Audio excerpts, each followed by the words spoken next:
The Pat McAfee Show.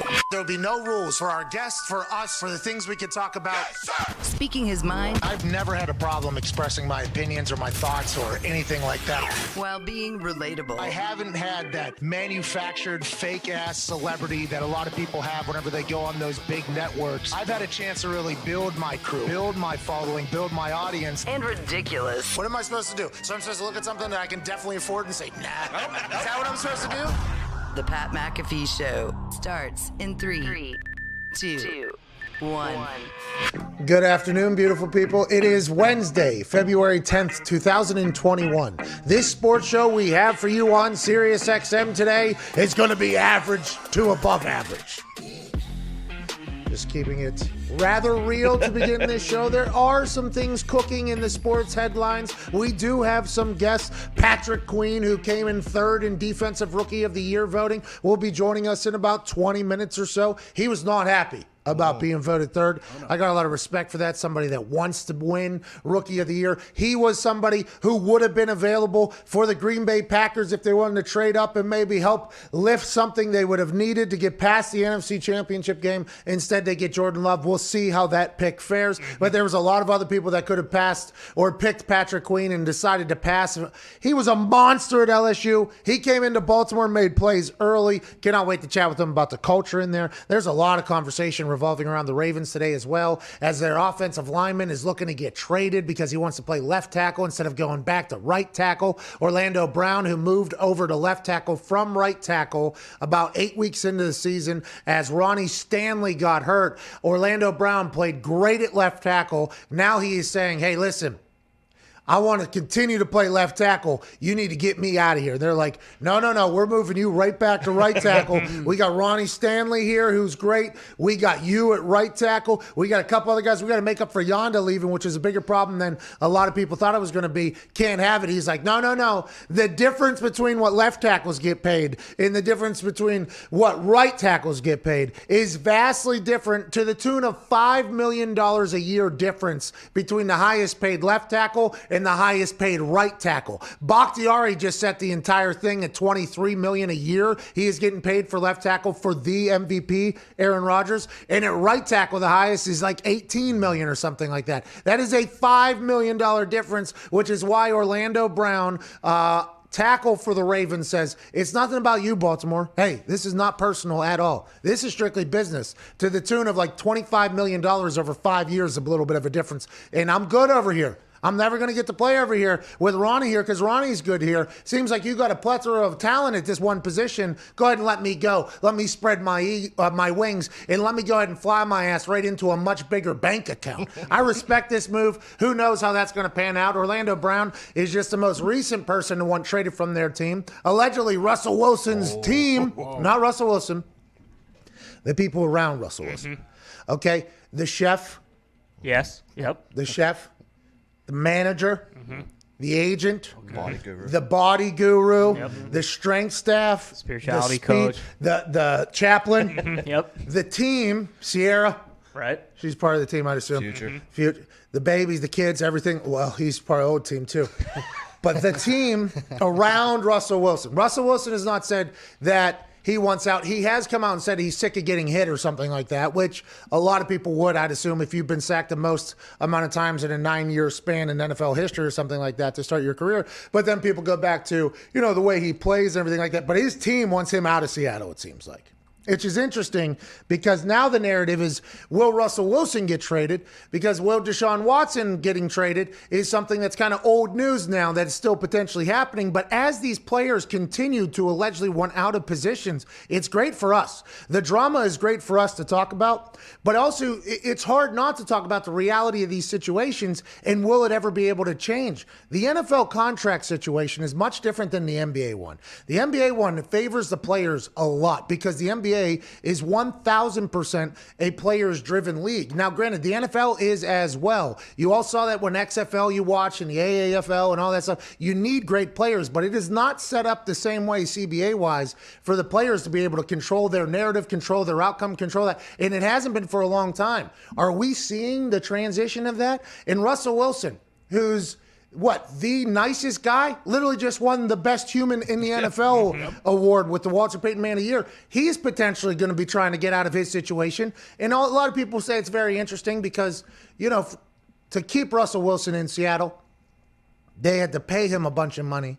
And anytime you pay somebody a bunch of money, sometimes you have to get rid of other good players because you're not able to afford them because of what Russell Wilson was demanding in cash in the contract negotiation where he was potentially going to leave Seattle. They get rid of the Legion of Boom. They get rid of a lot of things. They go with Russell Wilson moving forward. Now, I do not believe that just because you pay a quarterback, you can't find good players or pay good players to surround him. A lot of people have been able to do that. There are some GMs that are great at salary cap manipulation or whatever, but Russell Wilson's team saying, you guys aren't doing great at protecting me. The team isn't good enough, blah, blah, blah, blah, blah. Russell Wilson hasn't officially said that. His team has. How will the Seattle Seahawks team feel about Russell's team? There's just so much bullshit popping off. And guess what?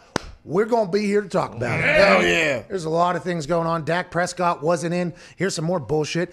Dak Prescott wasn't in the hype video for the 2021 season that's about to come up. Yeah. They had everybody else in there. Special teams plays. They had everybody else making plays that's going to be on team. Dak Prescott, who is not officially under contract for the 2021 season with the Dallas Cowboys just yet, was left out of the hype video. And the social media team down there in Dallas is getting called into question by the NBC Sports in Washington, D.C. They're the ones that noticed it. They're like, funny you see it. And they just stirred the pot. And by the way, because it's the Dallas Cowboys and because it's Dak Prescott, the rest of the world just was like, oh my, they don't even want him down there.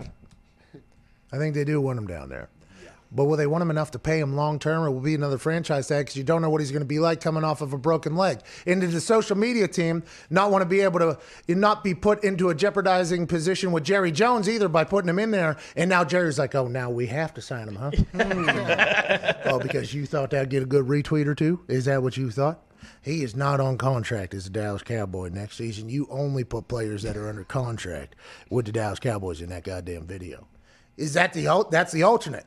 So this social media person, video editor, probably 23, 24 years old, making Dogecoin or two an hour. Yeah. And probably not making much, but you're in the NFL. This will go on your resume. This will be able to do this whole thing. So now they have to make the decision, okay, do we put Dak in there because that's what we want and what everybody thinks is going to happen, or do we leave him out there because he's not under contract? And here we are talking about it, so I guess they made the right decision. Dallas Cowboys hype video was rather lit, just did not have Dak. All the boys are here at Tone Diggs, COVID Cowboy. People are calling for COVID Cowboy merch. How do we feel about this character that you will probably get sick of at some point, but has endeared a lot of people with you and that cowboy hat? I love the character. I think it will carry on longer than my other characters, but you're right, it won't go that much farther, I assume. As far as merch, I don't think that should happen. I saw a child. Yeah. There was a child tweeting videos. Well, a mother of a child tweeting a video to us saying the little kid wants COVID Cowboy merch. And basically the way the video was constructed, it was almost like, we're bad people if we don't give the kid COVID Cowboy merch. And I immediately went to the group text and I said, hey, COVID Cowboy merch. We're doing COVID Cowboy merch, which is potentially why I'll be a bad dad. You know what I mean? Great uncle, bad dad, Sure. Great like friend of family. Godfather. Anything like that, good stuff like that. Bad actual dad, because I don't believe that's how you should parent. I would assume but that's the type of thing. If I see a little kid doing something, I'm like, yeah, I've got to do it, all right? Just make this thing happy. Let's just keep it moving or whatever. The COVID Cowboy merch, the thing about it is if we invest time into that merch, that character has to exist for a little bit of time. Oh, yeah. How many seasons of Yellowstone are there, and how many have you watched? Well, there's 3, and I've watched all 3 See, of them. so that's what we're saying here. So the COVID Cowboy merch, there might be like a Tiger King Diggs next week. Right. And I'm not saying exactly Tiger King. I'm just saying there might be something new that comes along and captivates Tone Diggs, and we might have COVID Cowboy rest in peace merch might be the next thing we see. The kid and the 2 other people that would buy that merch, maybe I'll just throw a pizza party at Chuck E. Cheese for all 4 of us, and then we'll just move on with Don't ourselves. do that. That'd be awesome. Are you going in with Spurs? Yeah. You got to get on that horse like that dude in Montana. Oh, yeah. Nah. What was his name? Chris. Yeah. He might as well have called in and said, COVID Cowboy, fuck you. Yeah, pretty much did. That's what he said. He said, get him on a horse out here. He wants to play cosplay. He wants to play cowboy. Get him on a horse. Let's get you out there, Diggs. I mean, put me on a horse and I got to wheel in here every day. We will make it accessible. It's okay. By the way, big our deal. office already is accessible. It has to be due to regulations and code. And we already have that ready for you, You dude. can sit here. Not up on this platform. Just roll right in. Right here. Right where at Ty Schmidt and at Right in Boston Connor. Maybe add you to the toxic table forever. I mean, in the that's corner. Well, might be a good idea. Let's see how Connor goes with A.J. Dillon because there can't be too many of us. Yeah, that's true. That's true. At Boston Connor, the New England Patriots aren't really in any conversations right now. Nothing's happening. And the conversation before we got on air was if Tom Brady's the quarterback for the New England Patriots this past season. Because there was a tweet that got on the internet last night. I forget who did it, but it was a good conversation starter, which is, by the way, a good tweet. Okay. Oh, yeah. He said something about people are comparing Bill and Tom right now with the outcome of the 2020 NFL season. And if Bill would have just been able to go choose where he wanted to coach, like Tom was, like let's say he wanted to go be the coach of the Packers or the Chiefs, he would have had the same amount of success. This was a perfect destination for Tom to choose or whatever, okay? And although that is a good conversation to be had, and it makes sense, as soon as you start to think about it just a little bit, you're like, no, that is nowhere near similar at all because the team that the Buccaneers were 7-9. Okay, that team was not a winning culture down there. It was not a winning organization down there. Antonio Brown was not down there. Gronk was not down there. Leonard Fournette was not down there. You know why they went there? Because Tom Brady went there. All those players could have went to New England because Bill Belichick was there. They didn't because Bill Belichick was there. So that would definitely add to the case that it's Tom more than it's Bill. I'm not saying that, but I'm saying the way New Englanders, the Bill Belichick backers, are trying to sell this to yourselves is very interesting to me. Now, I do know there's a lot of people in New England that are like happy for Tom and like, you know, we almost like Buccaneers fans now at this point. Yeah. It feels like there's a lot of you guys up there that are doing that. But the people that are backing Bill, it's very interesting the way the excuses are being crafted at this particular Well, time. I mean, you know, I'm happy for Brady again. And, you know, they were 7-9 last year, but they lost,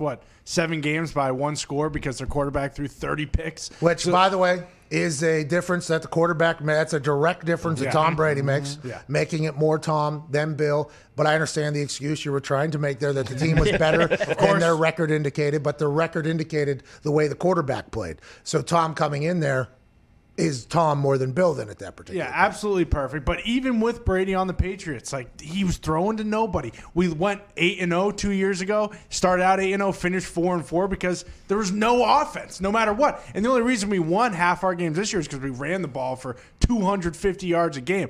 I mean, Brady wasn't helping the Patriots that much this year. He had to get out. But I mean, there was one thing coming out of New England yesterday, and that's that the Patriots are not serious suitors for Carson Wentz because he is destined for the Indianapolis No, Colts. That's right. No, he's going to That's New England. right. Don't you try to divert this thing into. That was big news. Huge news for the Pats. Not serious hold up. suitors. Okay.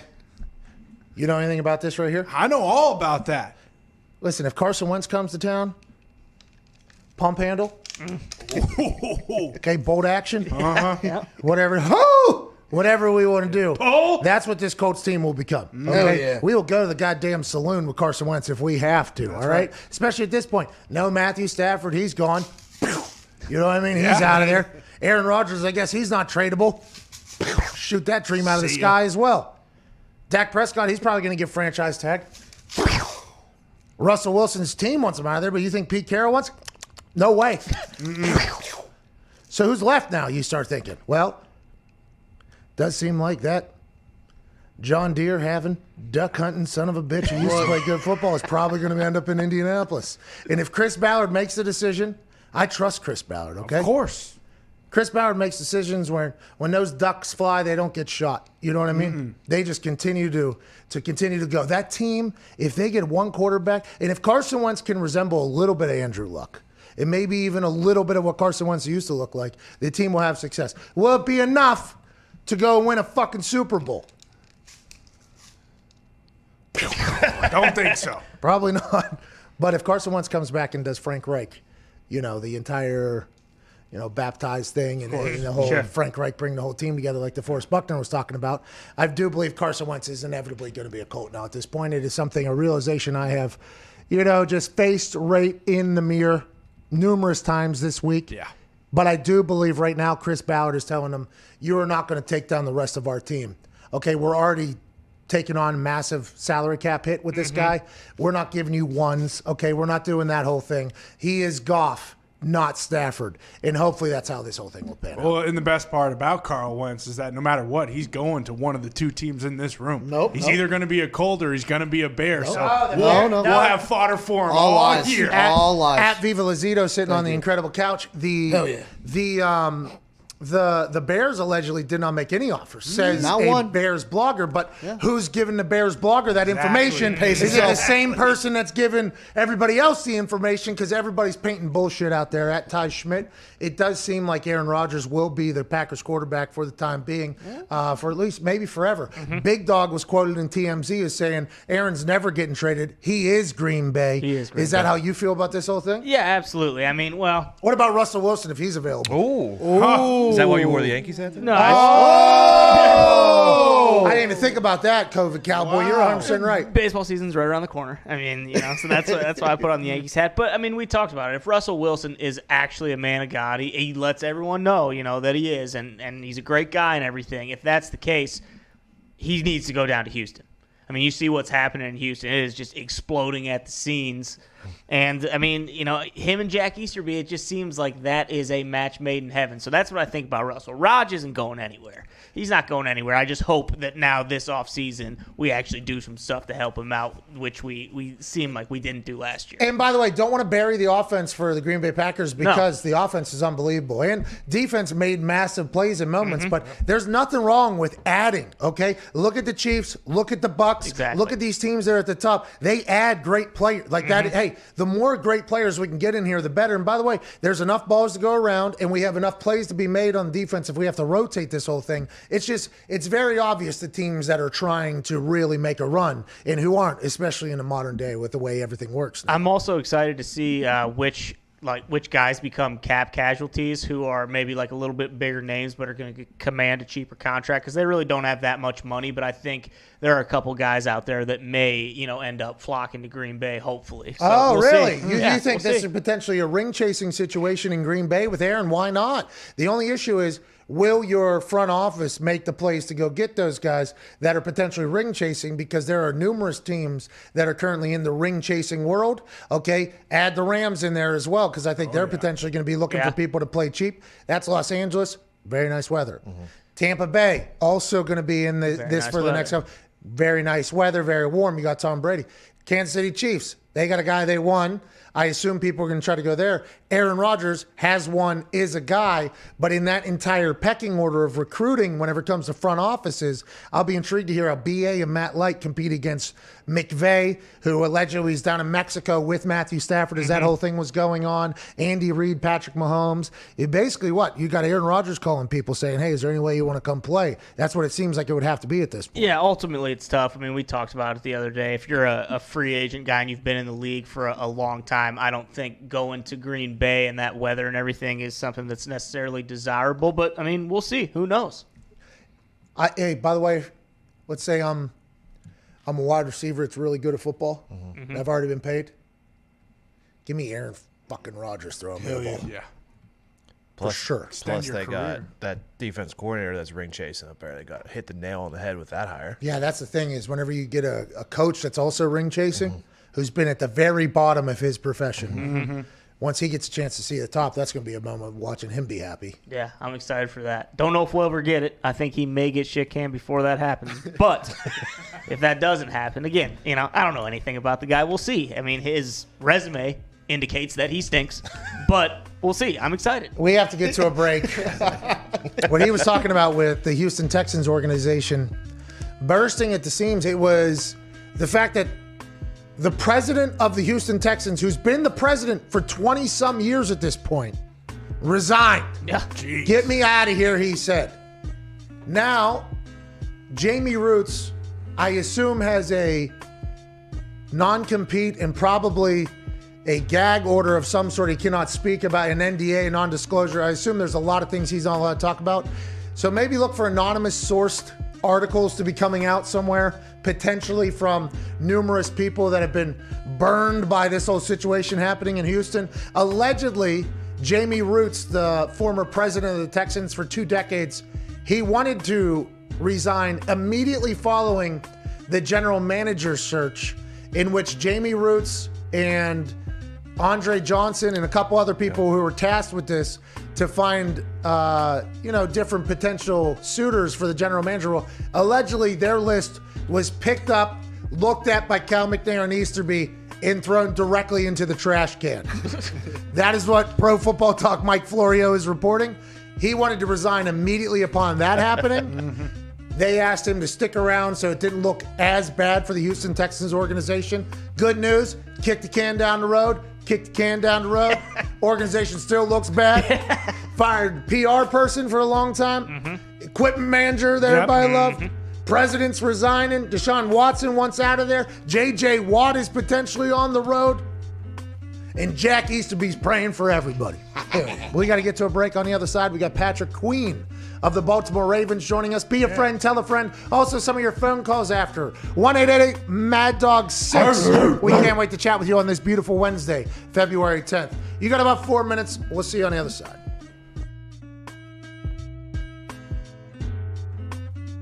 I think I've realized this year with the conversations, you do seem to be a rather normal human, which is very interesting, right? I assume for a lot of people to hear.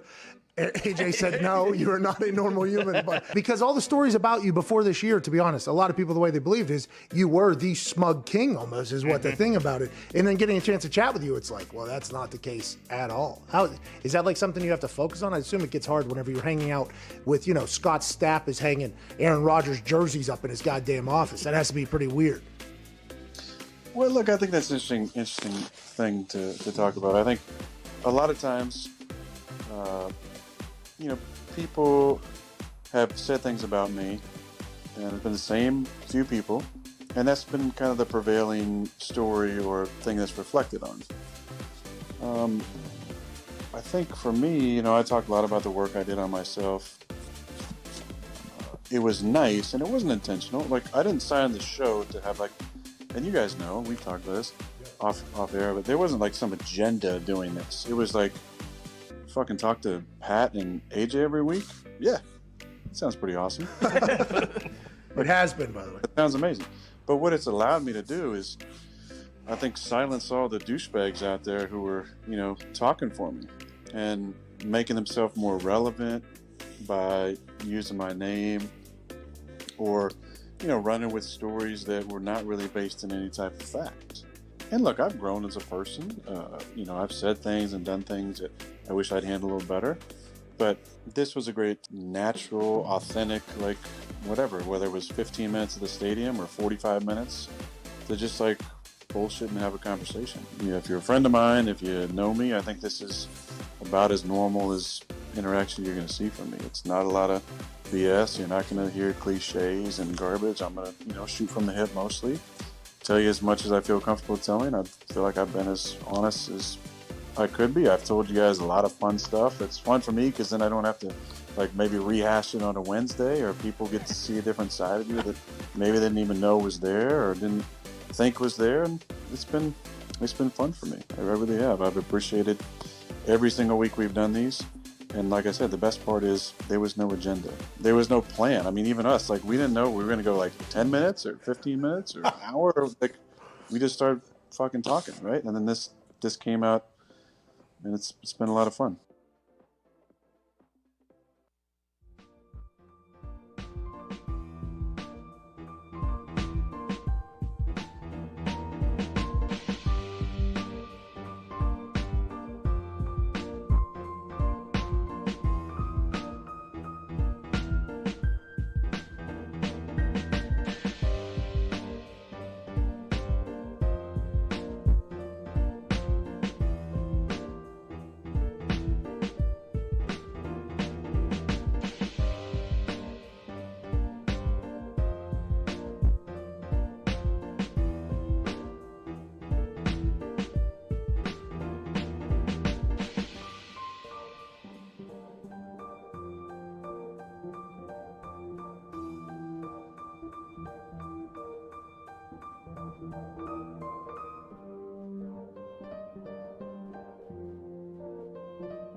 Every day is game day for these guys. It's showtime on the Pat McAfee Show.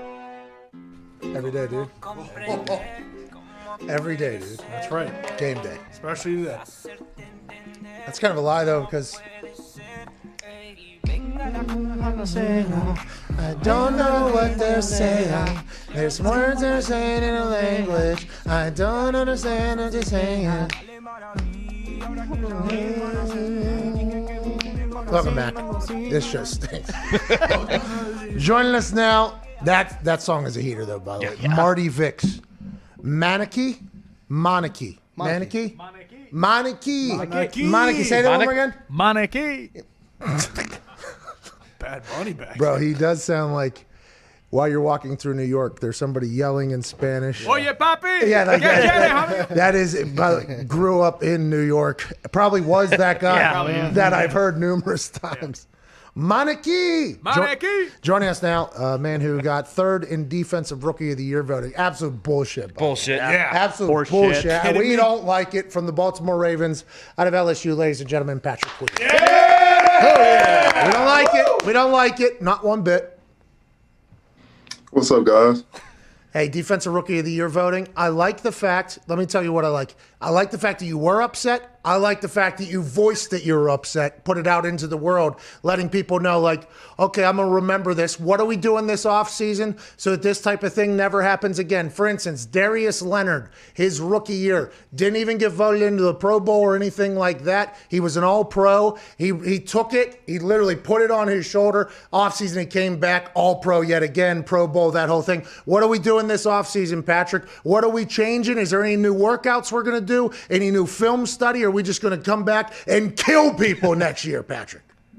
We're going to kill people, man. Strictly about business this year. Everything I took personal this year. So it's a lot of work to be done. People took my tweet to offense and ran with it and stuff, you know. And it was nothing against Chase. Chase is a great player. Chase earned it. But I feel like, you know, my work wasn't showcased. What I put in, all the work, all the highlights and stuff that I put out, you know, it wasn't showcased. So everything's personal now. I'm going to go down to Florida with my guy Mo at the House of Athletes and, you know, just get to work and go earn what I want. I cannot wait to see the Instagram footage if you put it out on what you guys are doing down there at House of Athlete. That's amazing. And everybody's running their own race, you know? So, like, the interesting thing is everybody always thinks that somebody's taking a shot at somebody else. It's like, no, listen, I respect what they're doing. I just think that maybe in my particular lane, somebody should have been looking. You had some highlights early. I remember, like, week one, I think you forced a fumble or something. Like you came out of the gate strong. Was there any worry at all in the transition? I've asked this to a lot of the rookies we've got to talk to, and you guys are much more mature, I think, than previous rookie classes. And I don't know why it is football-wise or whatever, but was there any transition thought or hesitation at all in your head, or did you always just know you were going to be able to do well against grown men? And I look at it as like it's another day to play football. And when I first came in, day one of camp, I was a little timid and stuff. But once we went through individual drills and all that, I kind of got the butterflies out in first play and team. I made a play. So from that point on, I knew I could always be great in this league. And you know, I started off strong and I didn't finish strong. So that's stuff that I got to work on. I got to come out like I did this year, come out strong, and then next year come out even stronger and finish. They called you Baby Ray. I assume you took that as a massive compliment, especially in Baltimore. And have you got a chance to talk to Ray Lewis? Hell yeah. That's a great compliment. Ray is the greatest to do it. So to be able to be called Baby Ray, that means a lot of people have confidence in me, and that's stuff I need to uphold. And I talked to Ray. Ray gave me some pointers and stuff, man. I got to get with him to get this film down so I could, you know, match his tempo and match his level of intensity that he sent to Baltimore Ravens. Did you get introduced this year at all? There's no fans. No. Did you guys get introduced? Nah, it was just over a phone call. That was it. No, I'm talking about onto the field. There was no fans. Field, so... Nah, not at all. Oh, see? Are you going to – hey, now Ray's intro into the field is like one of the greatest things in the history of the NFL. I saw the last ever one, actually. I felt the heat from the Flames 75 yards away during he had pyro during his entrance, music, smoke. They brought in grass because there was all turf. Will you be one of those? Is that the type of intro we're going to have whenever fans come back? Yeah, I'm still thinking about what I'm gonna do, but I need to come with some heat. He had a great one that people still do to this day, and Terrell Suggs had some nice stuff too. So I gotta come with some heat this year. I'm gonna have to probably ask Justin Jefferson on some intros I can come in with. That LSU squad you guys had was pretty fucking good, huh? Hell yeah. You guys knew going into the season? You guys were going to win it for sure? We knew in the springtime because one day defense would dominate, the next day the offense kill us. So we already knew we had a squad, and like fights broke out every day. That's just how bad we was competing. So we knew in the springtime we was gonna be great, and now we the best to ever do it. So, by the way, I was at that game.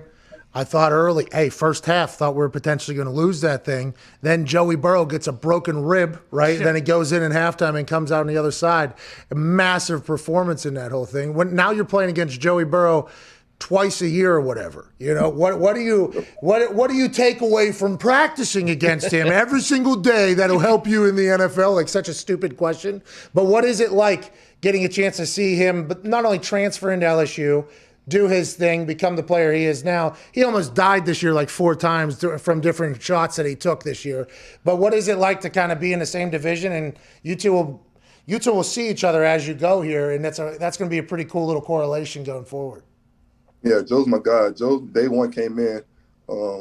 This was when D.Y. was still there, obviously, and sprints was a big thing at LSU in the morning at 7 o'clock. So we all always raced during sprints, and Joe came out there day one, like lighting us up, like running stuff for stuff with us, sometimes beating us. So we knew the type of guy Joe came in to be, and obviously everybody know what he is now. And just to be able to play him in the future, Joe's a great competitor and a great guy. And like I did this year, I'm gonna try to get out there and hit him early, hit him often, keep coming at him. That's the best way to take Joe off his game. So I'm gonna try to get at him as much as I can. He was running one time this year this way. I think it was against Philadelphia, and somebody hit him, and his body stopped going, and then his brain, his helmet, and his head continued to go. It looked like it left his body and then came back, and then he was on the sideline. Came back in like the next play and let a touchdown score. It was like, this dude is an idiot. And I absolutely love everything about it. Connor, what do you have? Yeah, Pat, we had Patrick Ricard on the show a few weeks ago. Have you ever had to take him on in practice? And is he the biggest fullback you've ever gone up against? I actually haven't had to take him on. Being on the strong side, he usually blocked to the weak side. And he's scared of you over there? Whoa. Hey, he's scared of you? I know Pat ain't scared of me. Pat big body Pat, so I know he ain't scared at all. But I actually thought he was coming to block me, and my body just like froze, and I was like, man, this is it. Then we whiffed each other, and I ended up going into the backfield or whatever. So I haven't had to take him on yet, but I'm pretty sure it's coming one day. This year, anybody get you that you did not expect? Because, they talk about like the welcome to the NFL, whatever. But was there any moments that you, maybe an offensive lineman or tight end or something, somebody got you, or was this year you didn't have any of that? Nick Boyle, I remember just trying to like run through him on like a little gap scheme and whatever. And he just got a hold of me and just drove me. And I'm sitting there trying to rip off everything and couldn't do it. So that was probably my welcome to the NFL moment for sure. He was holding, I assume. Yeah, he was holding you. He was holding. That's why you couldn't get off. Next time, it won't be a problem at all. Diggs, what do you have? Patrick, you just mentioned running sprints with Devin White. I looked for the combine. You guys both ran 4.4 at 240 pounds. What the fuck is in the water at LSU? Yeah, how's that happen, dude? How have you got? How has everybody gotten faster? Like, how has this happened? That just show you what we do at LSU, bro. It's a constant only grind. school. The only school doing that, Nah, but me and D-White, every day we had sprints, we were racing. And he, at first I came in a little out of shape, and he always, just took me under his wing and told me to get better and kept pushing me. So from that point on, it was always a competition. And every day I went in, I tried to be better than him. And, obviously he set his mark at LSU, so that's what I tried to do. And, I feel like I set a pretty good standard. Feel like I could have done more, but everything worked out. Now I'm here, and now I'm trying to, still compete with Devin and still trying to outdo him and outdo what he do. And rightfully so, had a great game in the Super Bowl, and that's the type of stuff I'm trying to outdo. He flies around, as do you. You talked about coming in a little bit out of shape, basically, and then turning around. What do you think is the difference between the people that make it, and don't? Anybody that's ever been around football, college football, NFL football, you see and meet people that are like, oh my God, that is one of the best athletes I've ever seen in my entire life. And then for whatever reason, just don't make it. It's like a shame. Why do you think you made that switch from being out of shape? Was it because Devin White, or is it because you saw something, heard something? Like, why do you think some people are able to make that switch and make it, and then some people just can't ever get right almost? You just got to have a competitor. You just got to, if you don't want to wake up and be great every day and just go to work and do what you love, then you don't need to be doing what you're doing, and you need to find something else. I mean, it's so simple. It's just wake up, work, be better, and that's it. So I feel like for the most part, that was always my mindset, was to be better, to be great, to do what I wanted to do and do what I love at a high standard. And I feel like Devin was a part of that. Devin always took me under his wing, like I said, and always wanted me to compete with him. So I feel like he was a part of it, but for the most part, I know that in the back of my mind, I want to be better than everybody. So. When you woke up this morning, you woke up and you said, I'm going to get better today. What are we doing today? We running sprints today? Mm-hmm. Hey, we lifting today? Mm-hmm. What are we doing today? We running our head into a wall maybe a couple times to practice? What are we doing today? We watching film today. We're watching film. In about 2 weeks, I'm about to hit these weights hard, get out there, try to come in stronger, faster, just a better all-around player. So today is just film, but from now on, these next 2 weeks, it's on. Man, good luck out there. Are we in your office right now? What is behind you there? That thing seems to be pretty magnificent there. Some kind of mirror my mom bought. I'm not a house designer guy. I don't need all that stuff in my house. She put that there. So. Are you in your office right now? It's like a little mini thing right there by the door. Ooh. Ain't nothing special, man. All right, I can't wait to see your next contract, man. It's been awesome watching you this past year make the transition from college to the NFL. Keep it going, brother. Thanks for visiting. Well, appreciate y'all for having me. Ladies and gentlemen, Patrick Quinn. Hell yeah! He's watching film today. Watching film today. Mm-hmm. Jeez. Imagine just waking up, being like, all right, today I'm going through third down. Yeah. And just for the next, 5-6 hours, just watching every single rep. That's awesome. In February. Very thankful I punted balls. Yeah, let's watch some film today. And we're done. All right, what do we? Good film session. I look good. I look good. Let's Ball go went punt far. All right, let's not overthink it. Okay, let's keep this thing going here. Zito, we have a poll today. Big thanks to Patrick Queen. By the way. Yeah. Mm-hmm. It's damn good. If you were only listening and weren't watching, the mirror was very nice wooden piece. It was. It was a very nice wooden piece out there. Don't understand those mirrors though, because you can't really see yourself in them. You can see parts though. Yeah, that's right. And that's kind of the thought is, kind of piece it together. That's right. Okay. Okay. There ain't nothing worse though than a mirror that has a little bit of a thing on it, and like you either can't see it, super zoomed in, or somewhere else. That's what I mean. It's like, hey, I just need you for one thing here. Okay, you were created for one thing, and right now, let me down. You're not doing it. You're not doing what you were doing right now. I thought it was one of those grandma clocks or grandfather clocks. I thought maybe like one that comes out. Woo-hoo! Woo-hoo! A bird clock. Something is that French or German? Those clocks. The Germans made those. The Germans, right? What's it called whenever the thing would come out? Cuckoo clock? Yeah, but it's called something, isn't it? I would assume it's called something. That's in my cultured past when I played soccer over there. Nice. Oui, yeah. Oui. How many francs? Let's go to Emmanuel. What's going on, Emmanuel? Hey, boys, what's up? How we living on this lit Wednesday? Oh, hey, not too shabby. Lit Wednesday. What do you want to talk about, Emmanuel? Well, first thing, I'm a second-time caller. I love your guys' show, man. It really helped me through the quarantine getting by, and I appreciate everything y'all do. Hey, we appreciate you, man. Thanks for this. We assume the first call went well if you're calling back, which we appreciate. Okay. Hey, this one's going to be better. This one's going to be better, though, if the last one was bad. What do you want to talk about? Yeah, turn up. I had two questions for you, boss, if that's cool. I wanted to talk about the offseason, specifically with the draft. There's a punter in the draft named Max Duffy from Kentucky. By all things said, he seems to be the best player in special teams in the draft this year, but he's going to be 28 by the time the season starts. Does that matter a lot when you're drafting a punter at that age? And when it comes to wrestling, what's your WrestleMania weekend plans? Who's getting murked by the McAfee punt this year? Hey, great question. Yeah. Great question. Yeah. I got no plans, WrestleMania. I got no plans. Would be awesome, though. just walk around and start punting people all the time. Yeah. Hell yeah. Hell yeah. Jump in the Oculus. Do it in bar fight. Yeah, you're right. You need to put the thing on my foot. Yeah. Put the hand on my foot. When it comes to punters, Mac Duffy, a lot of the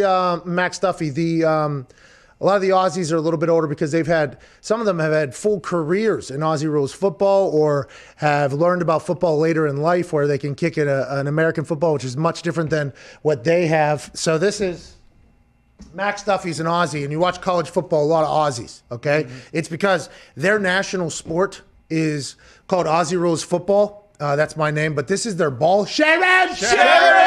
Okay, and we learned about this during the quarantine because Aussie Rules Football was the last sport being played whenever sports were stopped, and I watched like an entire game one night at 1:30 or 2 a.m., and then the next day I told other boys, I'm like, hey, we got a sport. Let's go ahead and watch everything about it. We learned about it. It's a fantastic sport.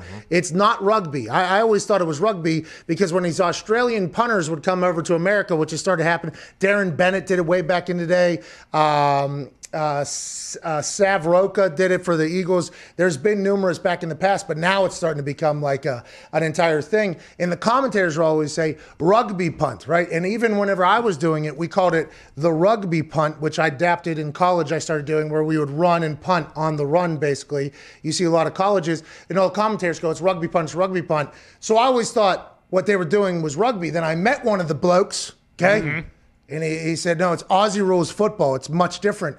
It's strictly you literally just punt the ball to each other. It's like a punt pass thing where you run, spear people. There's big ass catches. People are getting mossed. There's punts and then it's awesome. It's an incredible sport. It's played on like a 7-mile wide field and there's just dudes that are in maybe the best shape. Yeah. They're like hockey players, but on grass and they're running around kicking it. It's maybe the sport I was probably supposed to play if I would have ever been able to get into good enough shape, which is probably not the case. So I would have been pretty good in like beer leagues, I think, down there. They would have appreciated me, that whole thing.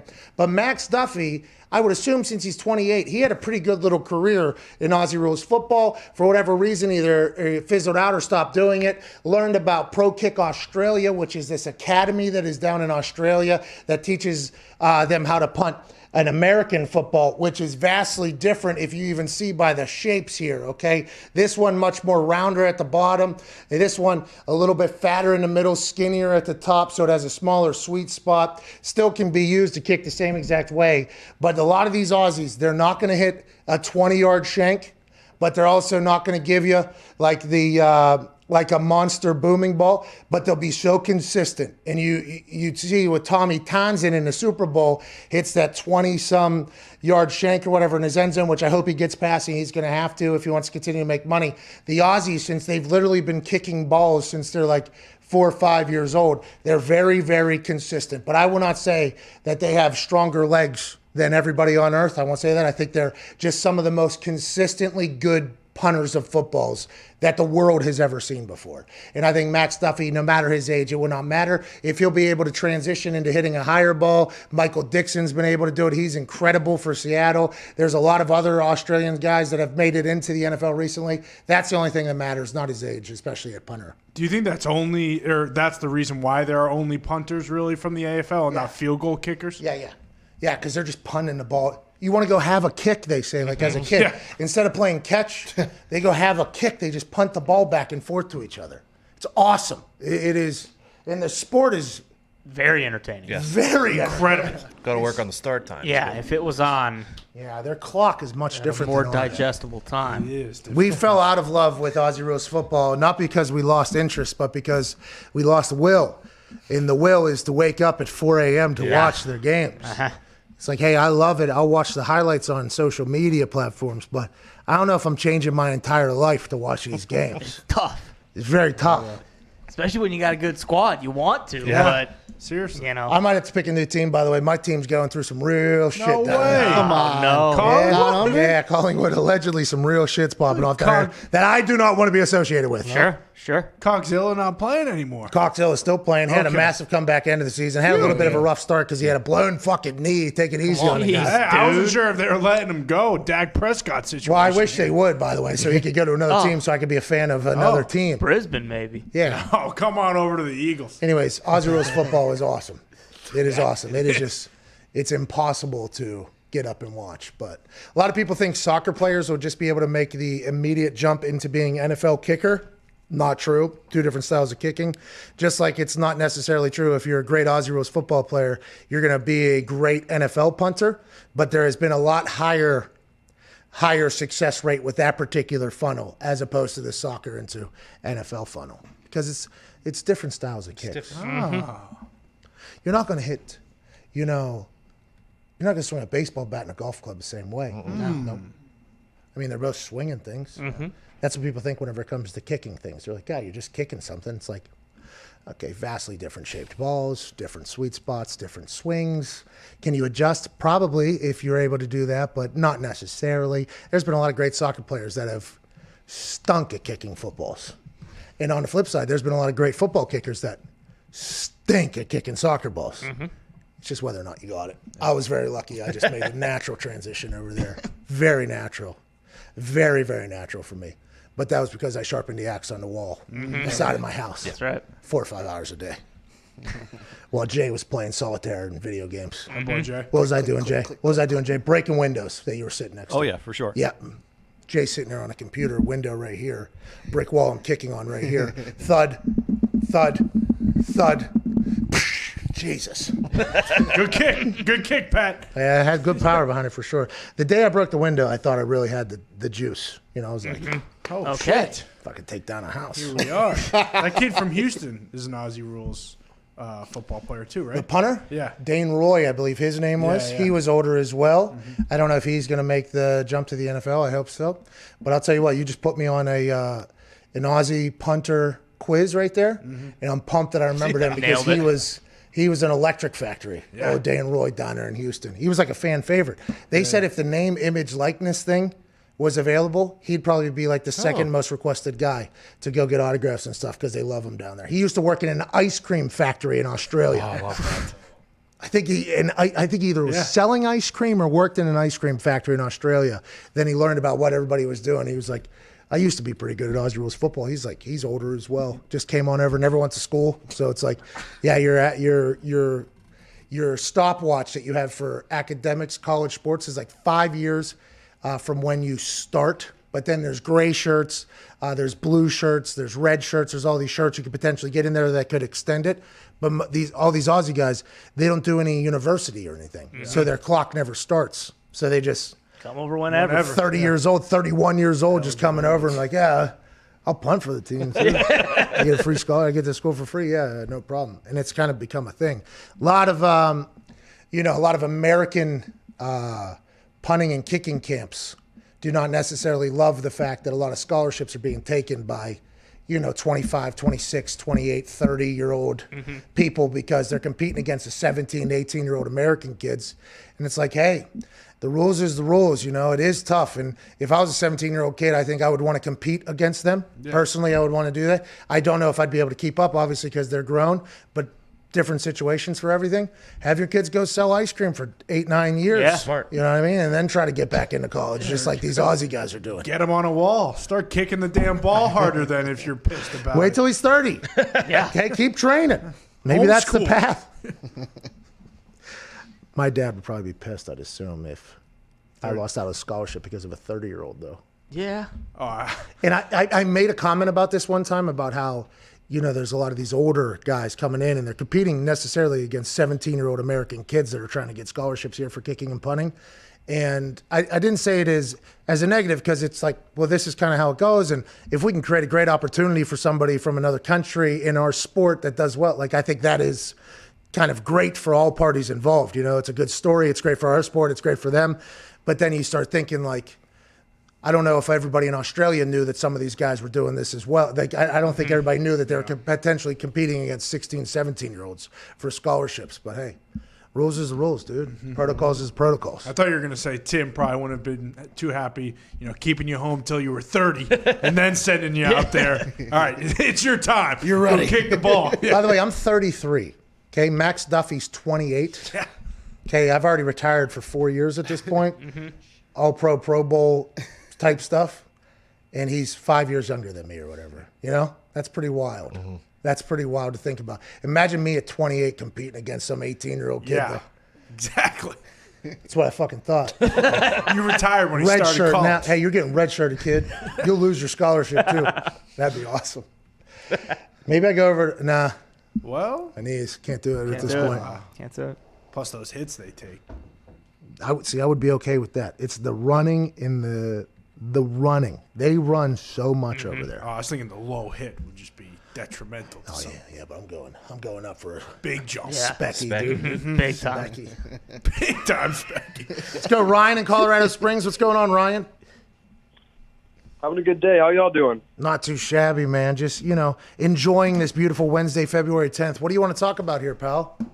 Well, listen, I want to hear each of y'all's most electric gambling stories, specifically sports gambling. And a quick side note, to anyone listening to the show right now that sports gambles and doesn't listen to Hammer Don, what are you doing? What I are you don't care if it's doing? Billy Walters or the local degenerate. There's something to learn. And if you're not listening, you're losing. Hey, Ryan. We yeah. appreciate that. Hell yeah. Hammer Don is our gambling podcast. Diggs, myself, Gumpy, Michael Lombardi joined us for the season. We have to figure out whether or not he's going to continue to join us through the offseason. He is a great basketball gambler. That's something we have to see if he's interested in the whole thing. But we are excited for this gambling podcast. Heaters and hitters are coming out on a daily over there. My favorite story would be losing $30,000 on a coin toss and then hitting for like $25,900 on a parlay in the same game. I think that is maybe my favorite. I might be wrong there. Diggs has hit a couple parlays that made him feel good. He's cashed out of some parlays that have made him feel sweet. good. Gumpy's made some cash back there going crazy. I don't know if we have enough time, though, for everyone's favorite gambling story. Yeah, he is. Mitt is very hot right now. Also, the camera guy on Hammer Don. Mitt is a gambler, it turns out. Kid scored 30 Turns what? out. 31 on his ACT. 33 or 33. 33 on his ACT. Out of 32. And now he's just hot. Hot. He gave me 2 parlays that hit. We're making money off of Mitt's brain right now, which is wild to think about. Hey, shout out you, Mitt. The baby Mitt. Good work, Mitt. Proud of you, Mitt. Guy just never left. That's how I got a job here. So smart. That's why I won't let anybody else in. People are like, can I in? I'll work for free. It's like, that's not how it works. You'll never leave. You'll have a job. I'll have to pay you. Yeah. True. That's just how it works. Jesus. Smart by Mitt. So smart. Smart. He works his ass off, too. He does work his ass, but he might have never left. Like, he might have started. I don't even know if he was sleeping here at times. He could have I been. think there was a chance he was sleeping here. Shout out to you, man. You're an American dream baby. story. Oh, yeah. Mitt. We found out that he never left because he had no idea how to get home. Like, Or imagine what his home would be, by the way. Where would he be fucking working? He'd be a gambler, I guess. And hopefully he'd be the next Billy Walters, because that's good news if we got that guy in our office. He does seem, he was 9-1 going through the playoffs. Right now with the NBA, he's hit 2 parlays for me thus far. I mean, he is hot, and you can only listen to his picks at Hammer Don. Might be counting cards in Vegas right now. I did remember that was one of the first things I wanted him to do. Yeah, he said he could. As soon as he got here, he talked about that 33 ACT score. And, it's like, oh, this guy's got a big brain. He could do this. I wanted him to read that 21 book and go become our fucking little Harvard kids that were cracking the code in Vegas. 21. Great movie. Great movie. Great movie. Kevin Spacey's in it. Yes, he is. Can't watch it. Bad guy. Bad guy. Good movie, though. Mitt, we can remake that movie, dude. Figure it out. We'll make it a documentary, which is so now. Boom. Mitt, need you to start reading that book. Actually, ride this heater. When this thing starts to cool down, read that 21 book, man. Hour one's wrapping up on the other side. We have nobody. Maybe your phone calls. Maybe some chatter about what's going on in the world. This is Sirius XM Channel 82 Mad Dog Sports Radio.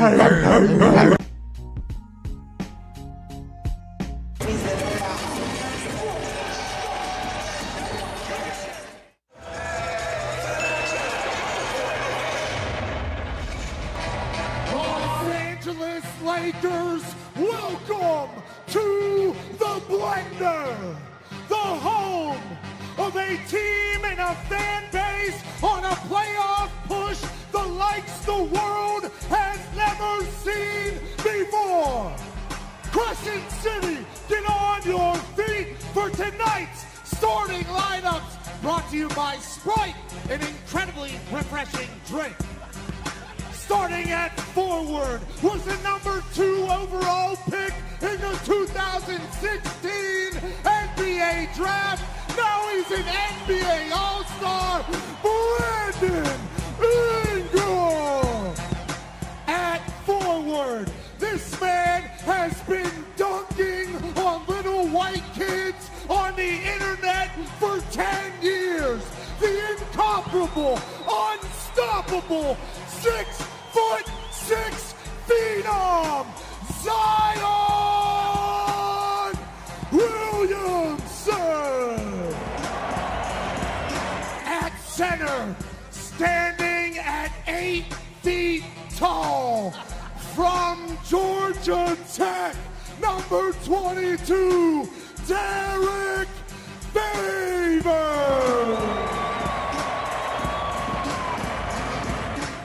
This man's family had a reality show in Lithuania. He was born and raised in LA, but he found his J in Vienna. Lonzo Ball. And the OG of the roster. On the court, he's a monster. Braids hanging, shots banging. It's not Drew, it's Drew Holiday. Let's get this done. Thank you very much. Go Pelicans.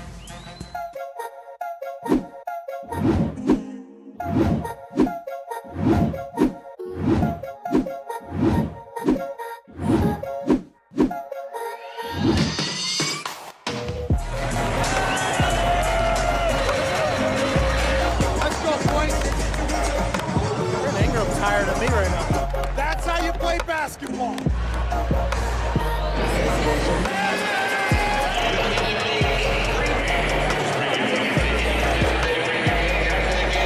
Just the highlight of my life.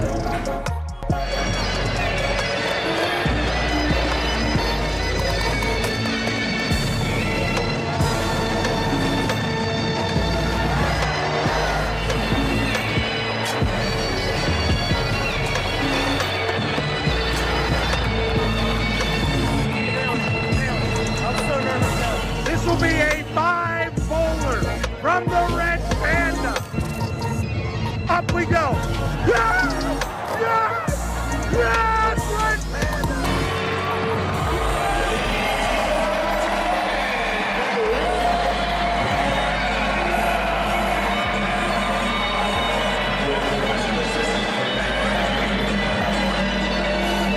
What a legendary moment. You're a legend. It's an honor.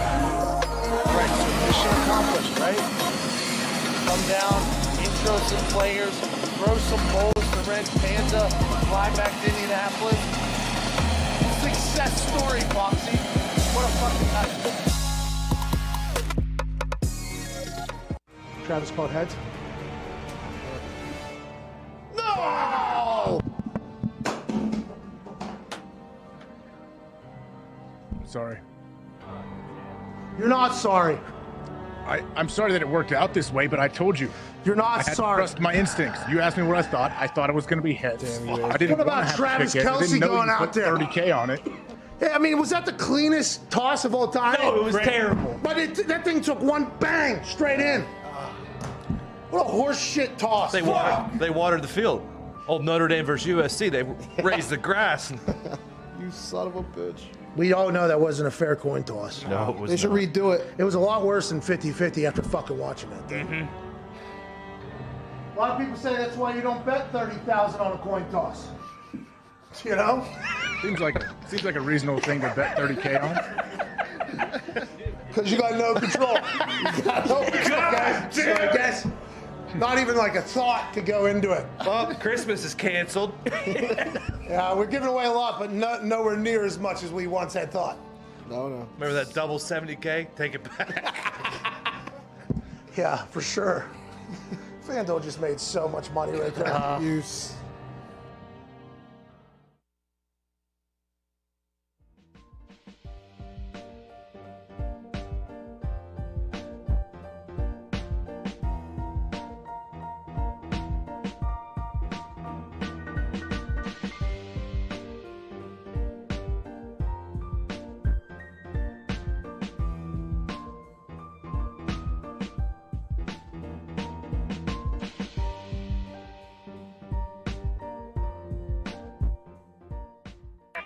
The Pat McAfee Show. There'll be no rules for our guests, for us, for the things we could talk about.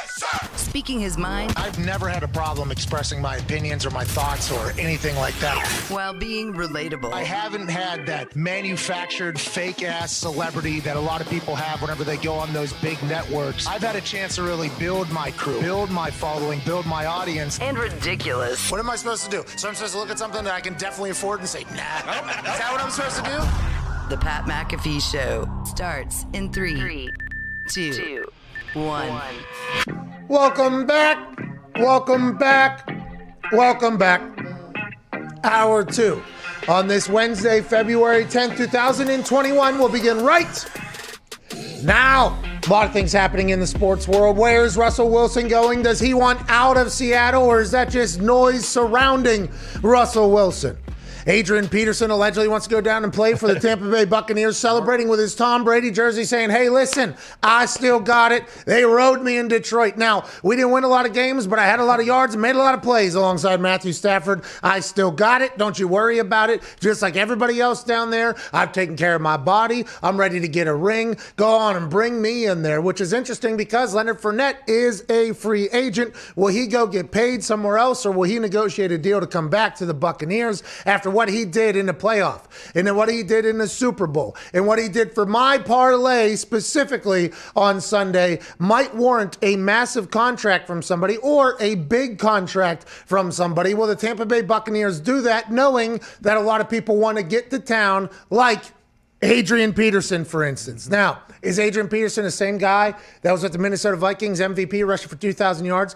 I don't think he is the exact same guy, but is he still a very good running back in the NFL? I think so. And if he knows that he's potentially running for a ring, look out, AP, AD all day. That sounds like something I could really get behind. But will that happen? Who knows? There's a lot of other shit going on. Dak Prescott was kept out of the 2021 Cowboys hype video that they released on social media. Was that on purpose? Was that negotiation? Was that leverage? Or was that a sign of things to come in Dallas? He's not under contract, so I would assume social media video editor, paid to get views and do things for the team. Did not put him in there because he's not officially under contract. And instead of getting the internet backlash that editor would have got, instead they would have got backlash from Jerry Jones, because Jerry Jones would have said, is he under contract for next season? And he would have said no. He said, well, why is he in the damn, what is it, hot video? Is it lit? Is it turned up? I don't get cramps in my hands writing checks, but I do when I slap motherfuckers that put me in a bad position. There was a no-win situation, but I do like the fact that NBC Sports Washington, D.C., home of the Washington football team, was the ones to notice that and stirred the pot a bit. Deshaun Watson situation still happening. Speaking of the Washington football team, Taylor Heineke signs a 2-year, $8-point-some million deal with incentives on top of it after a wild playoff performance as the trigger man for the Washington football team. Yeah. There you go, Heineke. Heineke played incredible football in a playoff game with all eyes on him. Dwayne Haskins was cut. Alex Smith was hurt. Taylor Heineke stepped in and made plays. He looked like Shane Falco on there, making throws, running around. Seemed like he had his teammates playing inspired football. Chase Young actually was mic'd up saying, this dude makes big plays. That's what this guy does or something. Heineke said, that's what I do or whatever. Is this the perfect situation for Ron Rivera? He has a quarterback that he's paying $4 million to over the next couple years. Is he going to be their starter in Washington, or will Washington be in the market for one of the other quarterbacks with a potential Alex Smith still coming back to play for Washington? The interesting thing between Taylor Heineke and his situation, though, is 9 years ago today, Jeremy Lin had one good half. Okay? He had one good half where he was electrifying. He was getting the ball passed to him by teammates who didn't even know his name before the game started. An injury got him into the lineup, and what he did with it was go absolutely ham.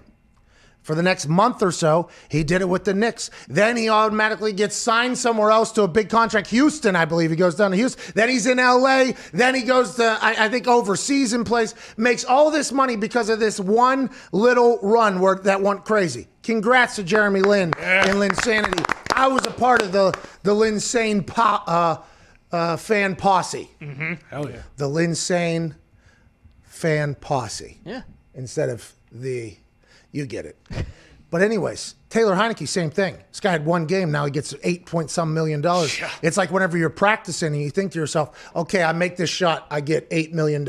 Okay, in practice, I make this throw, they're going to pay me $8 million. That literally happened to Heineke and Jeremy Lin. And now their lives are potentially changed forever. That's why you always got to be ready so you don't have to get ready. Mm-hmm. So when the moment comes, you're ready. And that's what Taylor Heineke and Jeremy Lin taught us. 9 years apart from each other. Crazy. Wow. Jeremy Lin's still doing it. Where at? He's in the G League. He's on the Santa Cruz Warriors. He was on right before we came in here, actually. Yeah, NBA champion. Yeah. With the Toronto Raptors. Yeah. He had some time in Atlanta as well. Yeah. Okay.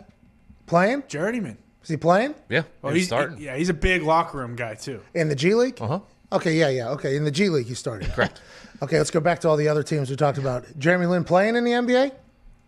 Toronto, he got You some know, minutes. Here and there. Yeah, he was getting his shots up. But he was a big, come on, boys. I think he was at the end of every line. No, listen, hey, I'm all about the glue guy. You need a glue guy, team guy. But what I'm saying is when he had his opportunity, when he had his moment, he took advantage of it.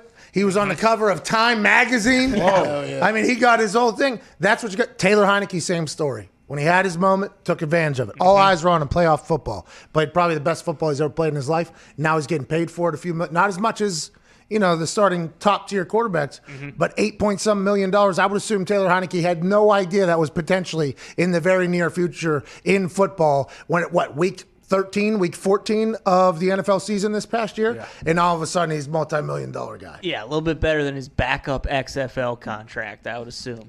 He's probably making like $45K like not too long ago. No, hold on. They had slotted contracts in that XFL, didn't they? Because the quarterbacks... the starting quarterbacks were slotted above everyone else. They had I don't something know in about every him, other though. position. Heineke, though, would have been in there potentially with like starting punter. With the way the XFL's contract was set up. I think if you're backup quarter, unless they paid some people, right? They paid Cardell got like $1 million, I thought. And who else? They paid Landry Jones, there I it is. think. Yeah, Smart. for the Dallas squad. Yep.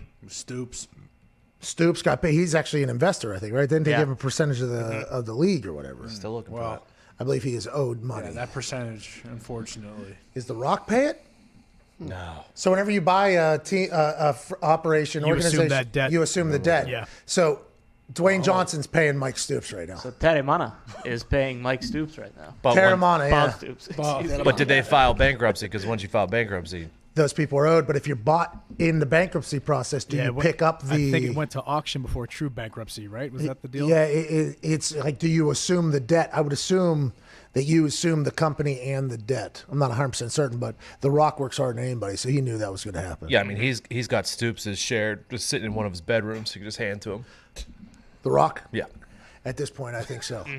In just one of his gyms that he has in what seems to be every country in the world, he has more money than what is probably owed to Stoops through that XFL debt. Assumed all debt aside from Oliver Luck's contract, of course. Yeah, that was being handled in litigation somewhere else. That's, what, $25 million or something. Dwayne Johnson's like, I ain't smelling what that's. There ain't none of that going It's all on. you, Vince. There was a lot of overreaction, obviously, after the Super Bowl. Normally, we get a chance to get to it. I put a hashtag out there. Please overreact and use hashtag Pat. I don't want to overreact, and we want to hear it from everybody. We got some great ones. Evan Foxy picked them out. Let's go through the Twitterverse overreacting to what happened on Sunday, Evan Fox. I don't want to overreact. But okay, that's interesting because I forgot that it was want to. I thought it was wanna.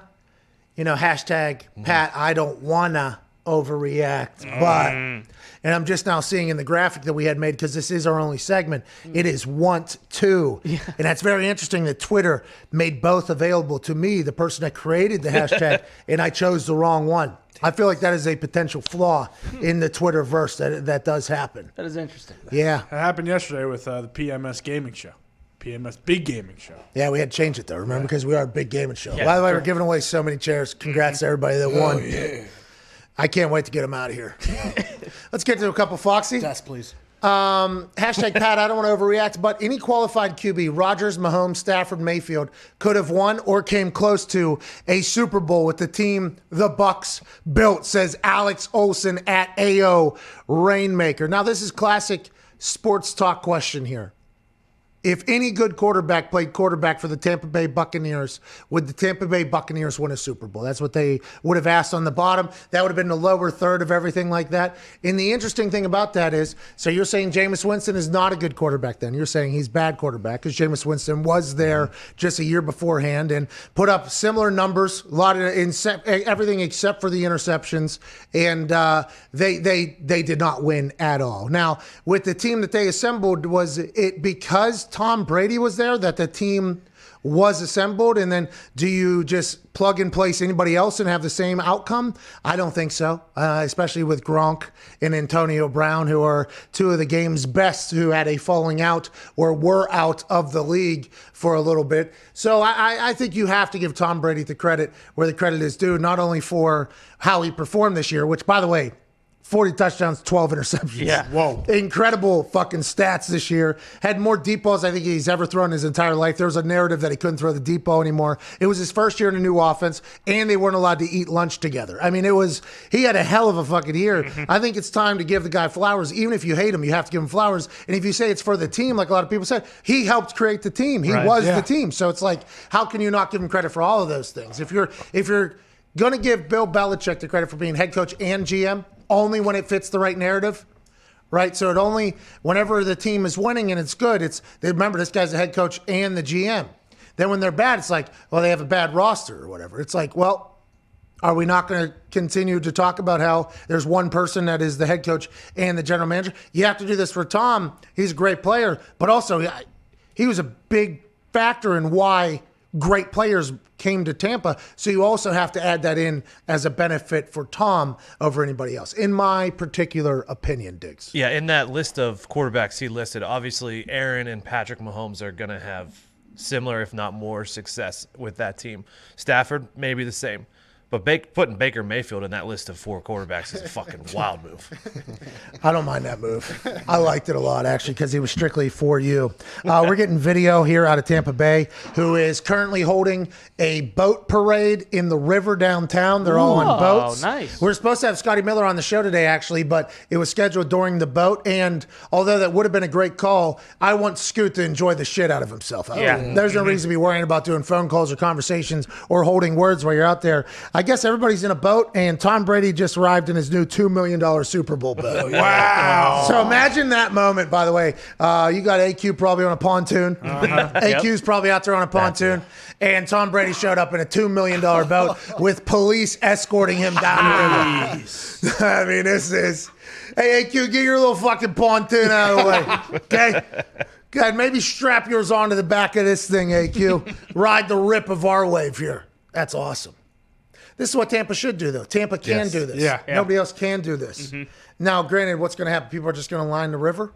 Or are they expecting everybody to be in the buildings kind of looking down out there? Looks like they're lying. Apparently, the right Gronk there. boat is crazy right now. Very lit. Oh, I would assume so. That Gronkowski family, I do not believe they're fake either. I think they do act like that all the time. Yeah. Yes, for sure. I do believe that is an all-the-time thing.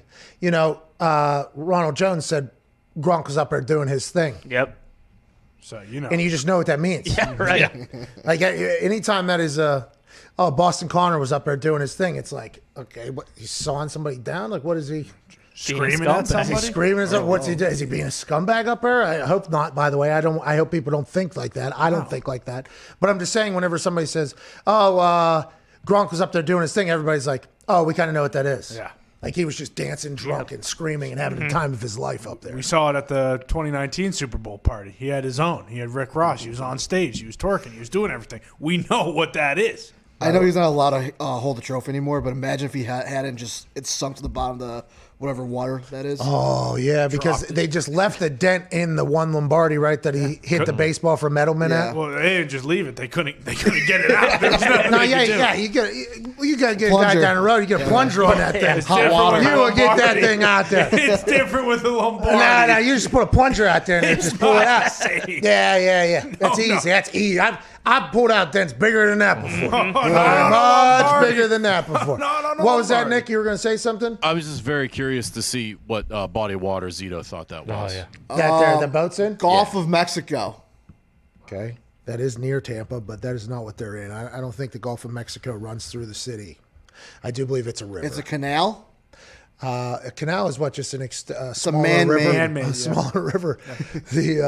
I was allegedly found in a canal. Oh, yeah. Allegedly. It is pretty nasty, but it led to a river. It led to a river, allegedly. You know what I'm talking about? This river, though, what is the river they're on? I saw it in the announcement. I did too. Hillsborough River. It's a Hillsborough River. Oh, Pittsburgh. No, not Pittsburgh. That one runs from Hillsborough County over there in Tampa, right down to the Gulf, actually. It feeds into the Gulf, actually. Shout out the Bucks for doing their parade in Pittsburgh. It's pretty warm over there. People. Hey, by the way, the Buccos in Pittsburgh ain't never going to have a fucking parade because that family that owns the team stinks. What's their name? The Nuttings? Mm-hmm. They stink. Pittsburgh Pirates suck. Stink. They'll come around. Huh? They'll come around. No. They need a Tom Brady to fly into town and redraft an entire squad. Yeah. Exactly. Bring in Trout. No, you know what? We need Barry Bonds back. Ooh. That's right. Get Mark McGwire out of that hitting coach fucking position he has. Come on back. Let's just get the old school Bombers. Bring in Giambi. No testing. Let our team play. Let the boys play. Let them play. Let them take PEDs. Let's go to Robin in New York City. What's going on, Robin? Robbie.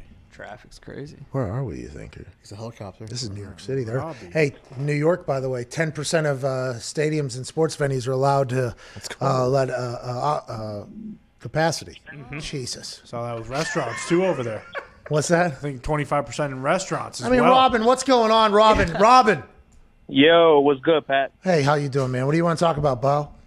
Hey, as a Jets fan, life sucks, So, what would make me happy? If you put Nick Casario in one of those old big-ass chokeholds and tell him to trade Deshaun right now. Oh, you want me to... I didn't lock it in, by the way. I didn't cinch it in. I kind of got lazy on the reach there. That's on me. He didn't get put out. Deshaun to the Jets would be fantastic. I mean, that would be absolutely fantastic for Jets fans. But right now, the interesting story is the Texans aren't trading him. They say he is not available for trade. Nick Casario came out in Coach Dave's press conference on a Zoom call and said, we are not interested in trading the player. We are not interested in trading the player. Now, it's alleged Josh McCown is the head coach in waiting.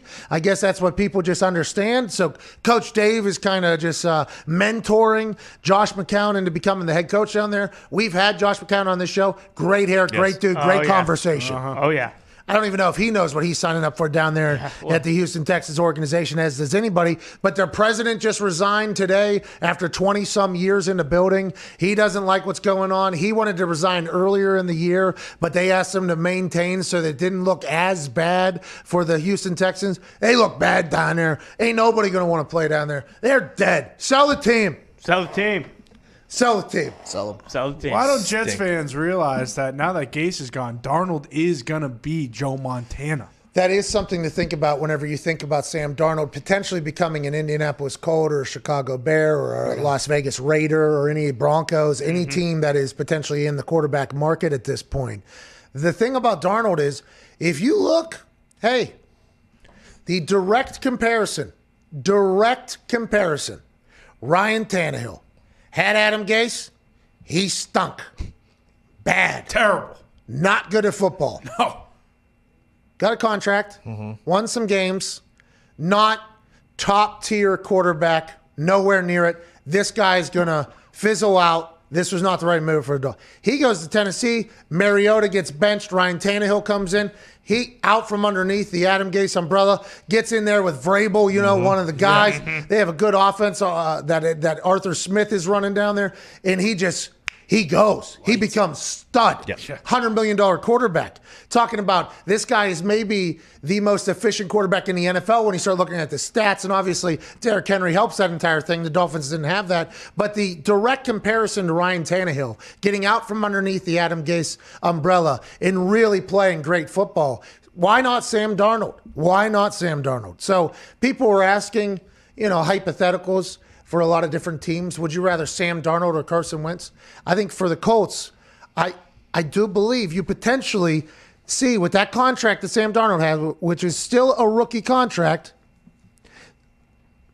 Let's see if this guy's got it or not. And we save his life out of New York. He hated it there. Get him something new out here in Indy. He's slinging it. Got a good offensive line. You can redo his deal. Now it's like a whole new thing.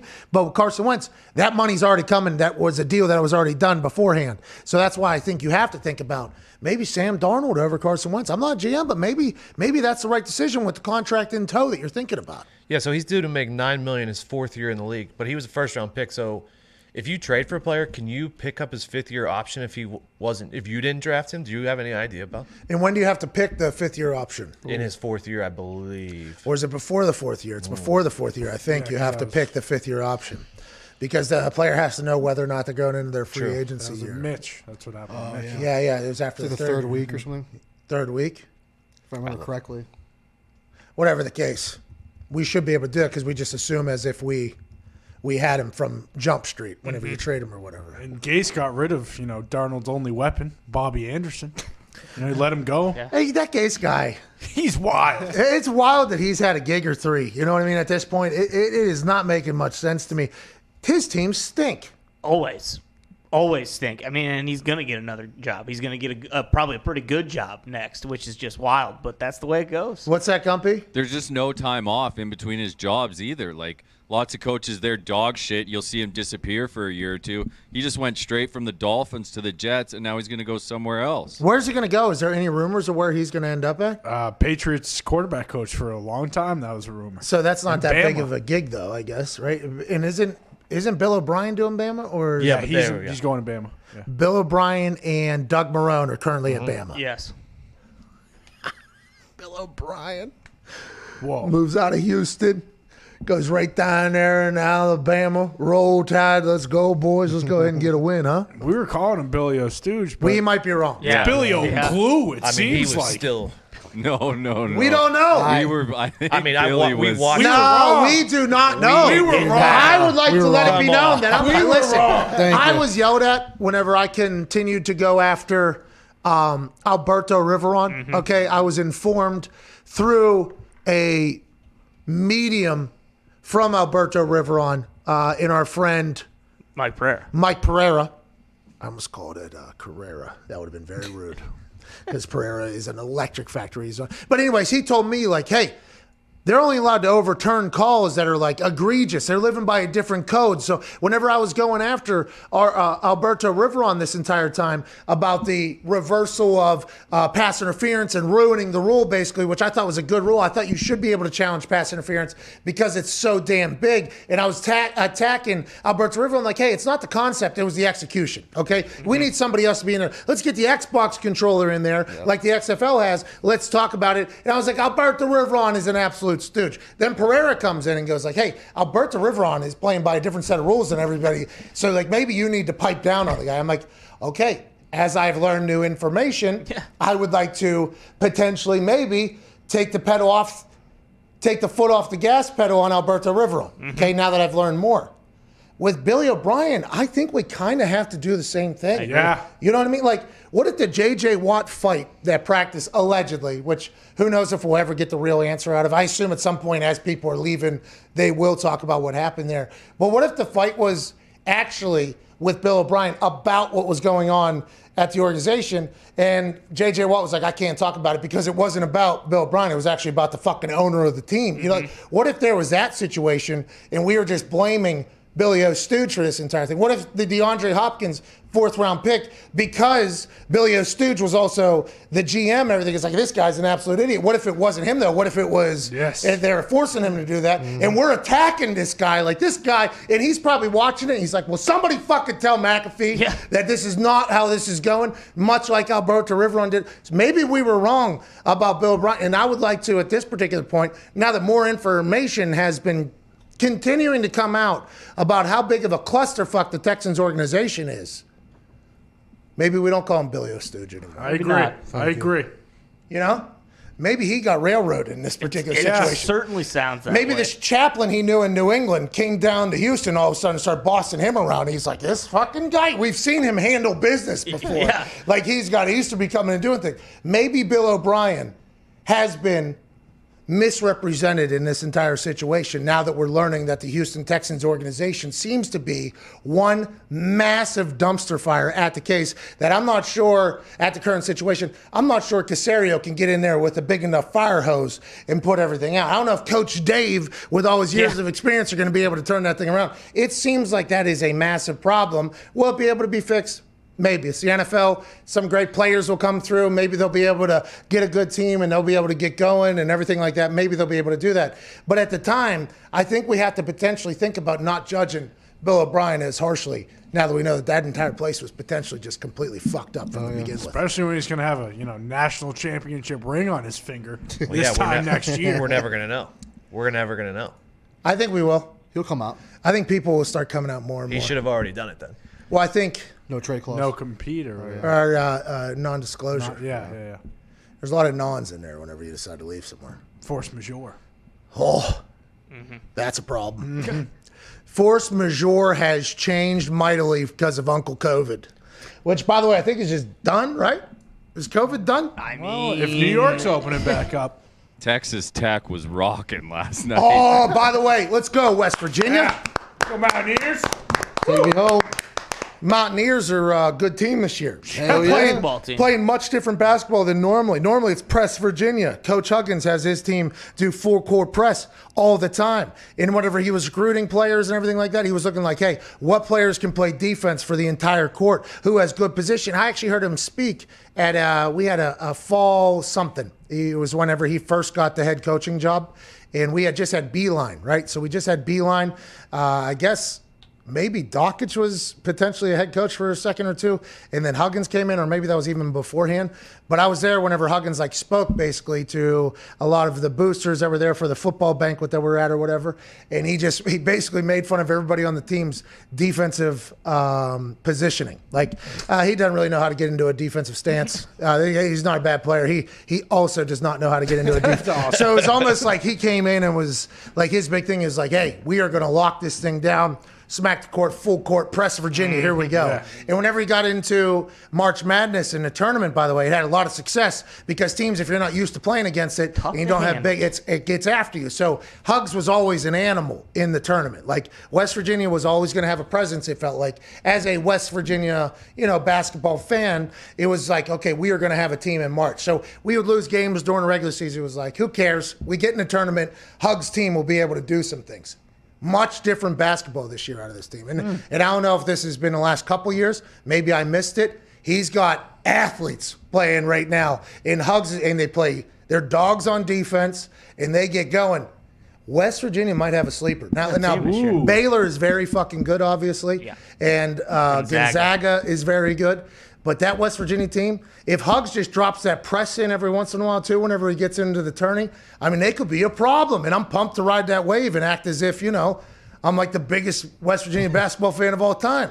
I'm not, but I like seeing them win. Yeah. You love watching Beating Texas Tech last night was awesome. And their coach having an epic kick out where in the middle of yelling and ranting at referees, while crowd is cheering him on, he takes a flop basically on the court. Then he goes and gives Coach Hugs a fist bump, and then he leaves and then exits stage left. It was awesome, Coach Beard. But I'm excited for a West Virginia basketball team. Big win last night.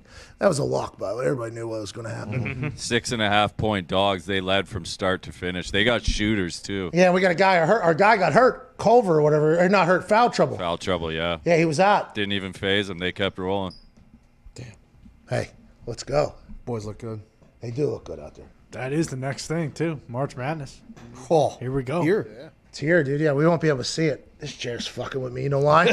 Because all those other chairs came in. And it's like Carson Wentz of chairs. Yeah. It's the Carson Wentz of chairs right here. Losing its confidence. Got a couple Jalen's out there, and all of a sudden this thing just doesn't even know how to sit anymore. Loves God. Let's go to Jonah in Ohio. What's going on, Jonah? Pat, boys, what's up? Hey, second-time caller. I called last week, and my service cut out.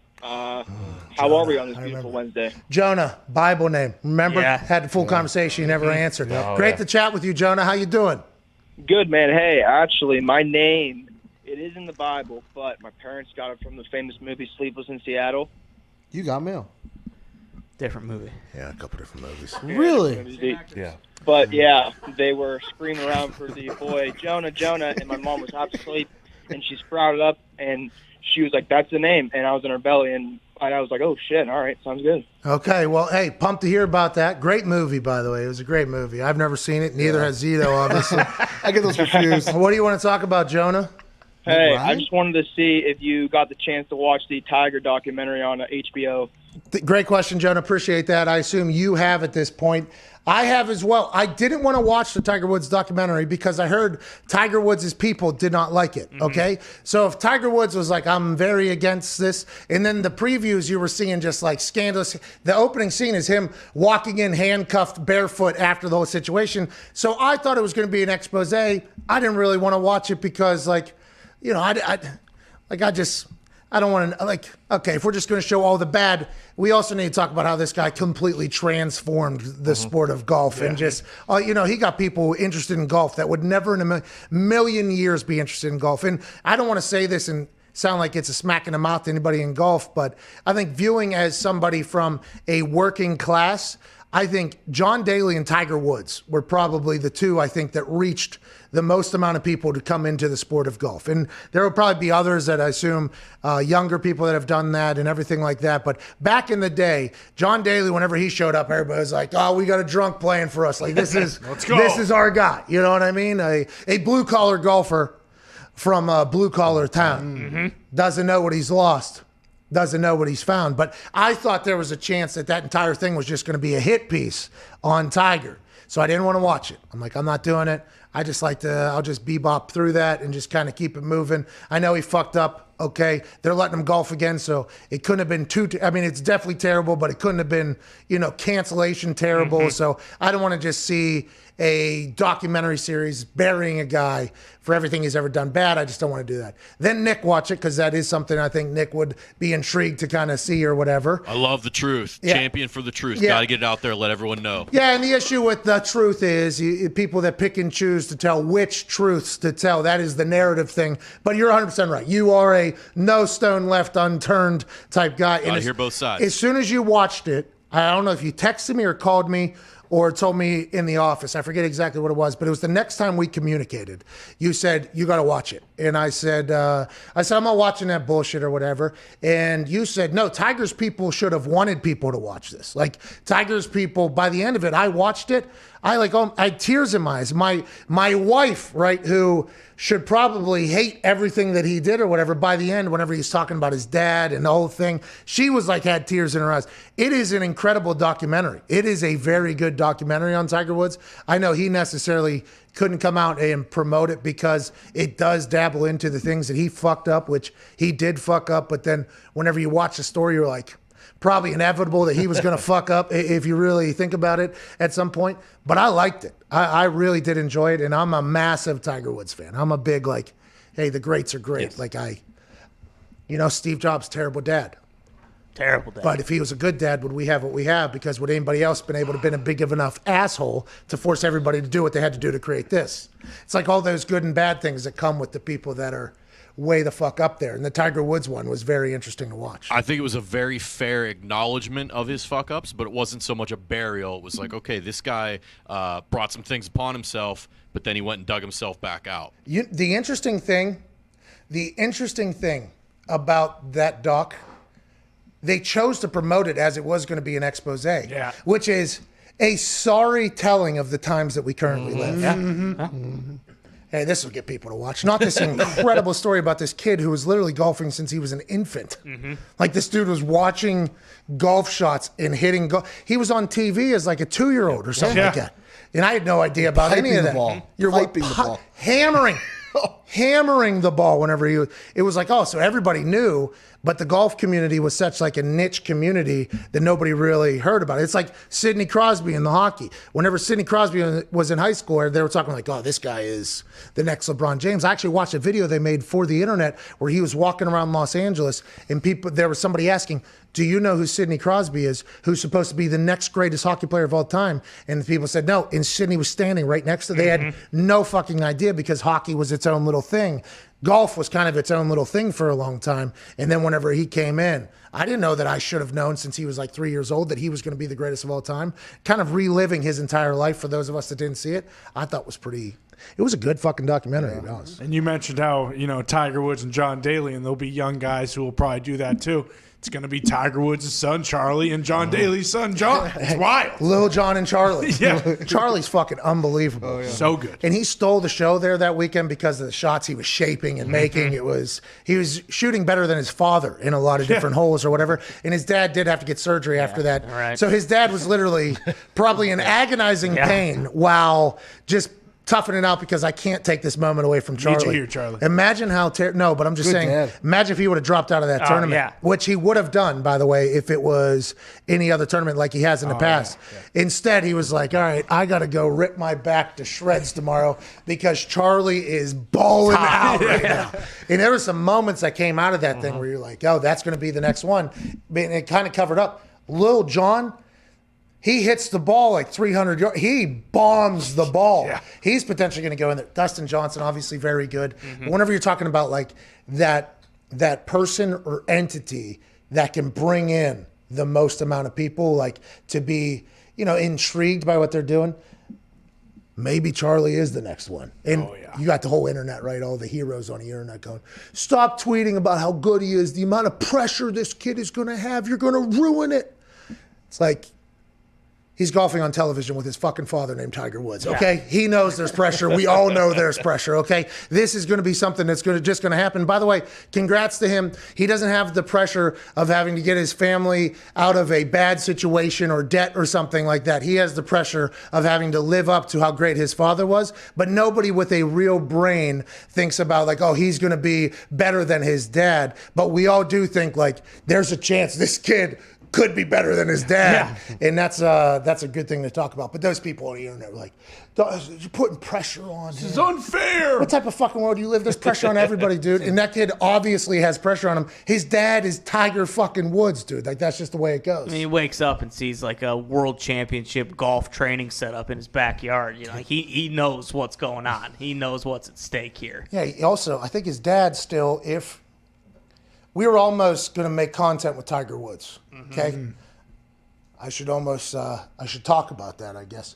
We were almost going to make content with Tiger Woods. And I don't do full briefings, okay? That's not like the way I operate with anybody or anything, strictly because, Peyton came on the show. He was doing the middle of the thing. I got a chance to like hang out with some people who are not that I should have been there. I'm not saying I should have been invited to positions I was, but whenever you see like the way Peyton operates and me being around him and things like that, it's hard for me to take many people serious when they're like, oh, here's what you can ask or can't ask. It's like, okay, how about won't ask anything. Don't come on the show. Yeah. Like that. You know what I mean? Like but there's a couple people like Tiger's people wanted to have like a briefing with us or whatever, and it was like, all right, Tiger Woods, for Tiger, I'll have a fucking briefing here. There's people that I will do a briefing for or whatever. And when we went through it and the way they talked about what he's still doing at this age every single day, waking up at like 5 a.m., then he hits like the sauna, he hits the gym, he putts, he chips, he does this, and then by this time he'll have like 45 minutes. You could potentially get in some this, and then at this time he has his first 9, and then this time, like his regimented schedule, it just didn't work out for us. Like the briefing actually, it didn't end up working out just strictly because of scheduling conflicts and everything like that. But getting a chance to hear what he is still doing. And by the way, Charlie is seeing, yes. Right? Like Charlie is seeing like, oh, this is how you make it. And that's why, like, you see kids of NFL, NBA players, and we're talking about the NHL players, and people talk about, oh, their dad's been in it, they understand it, they get it. That's real. And what they get is how to handle yourself, obviously, in a locker room, how to handle, the world that it is with money and potential being in a fishbowl, everybody looking at it, but also the work. Like, hey, this is what you're going to have to do to get here. Like, this is what you're going to have to do to get there. Here's the blueprint, basically, if you want to do that. And I think that is why Charlie Woods has so much, like, hey, you have the hardest working guy, basically, who happens to be the best ever as a dad that you get to see on a regular basis. That's something that you kind of lock it in or whatever. Dad's his hero. He wants to be like him. What's wrong with that, huh? I mean, well, too much. I'll tell you what. He wants to be like him on a golf course. That's what I'm saying. Yes. I mean, we're not talking about the extracurricular stuff. If the Winnebago. If Chuck finds himself down that path, then so be it. But it's his life. Yeah, it's his life. If Chuck wants to go be great like Tiger, let him go be great. Let's talk about an entire generational thing. It was a very deep convo I had with CFO Phil just last night, and we had it this morning. Charlie Woods, him seeing his dad do what he has to do to make it, like, I have great faith that Charlie Woods is going to go on to be something in golf. I think in the world that we live in, there are some sports that we will not be seeing a lot more professionals come from. For instance, the NHL.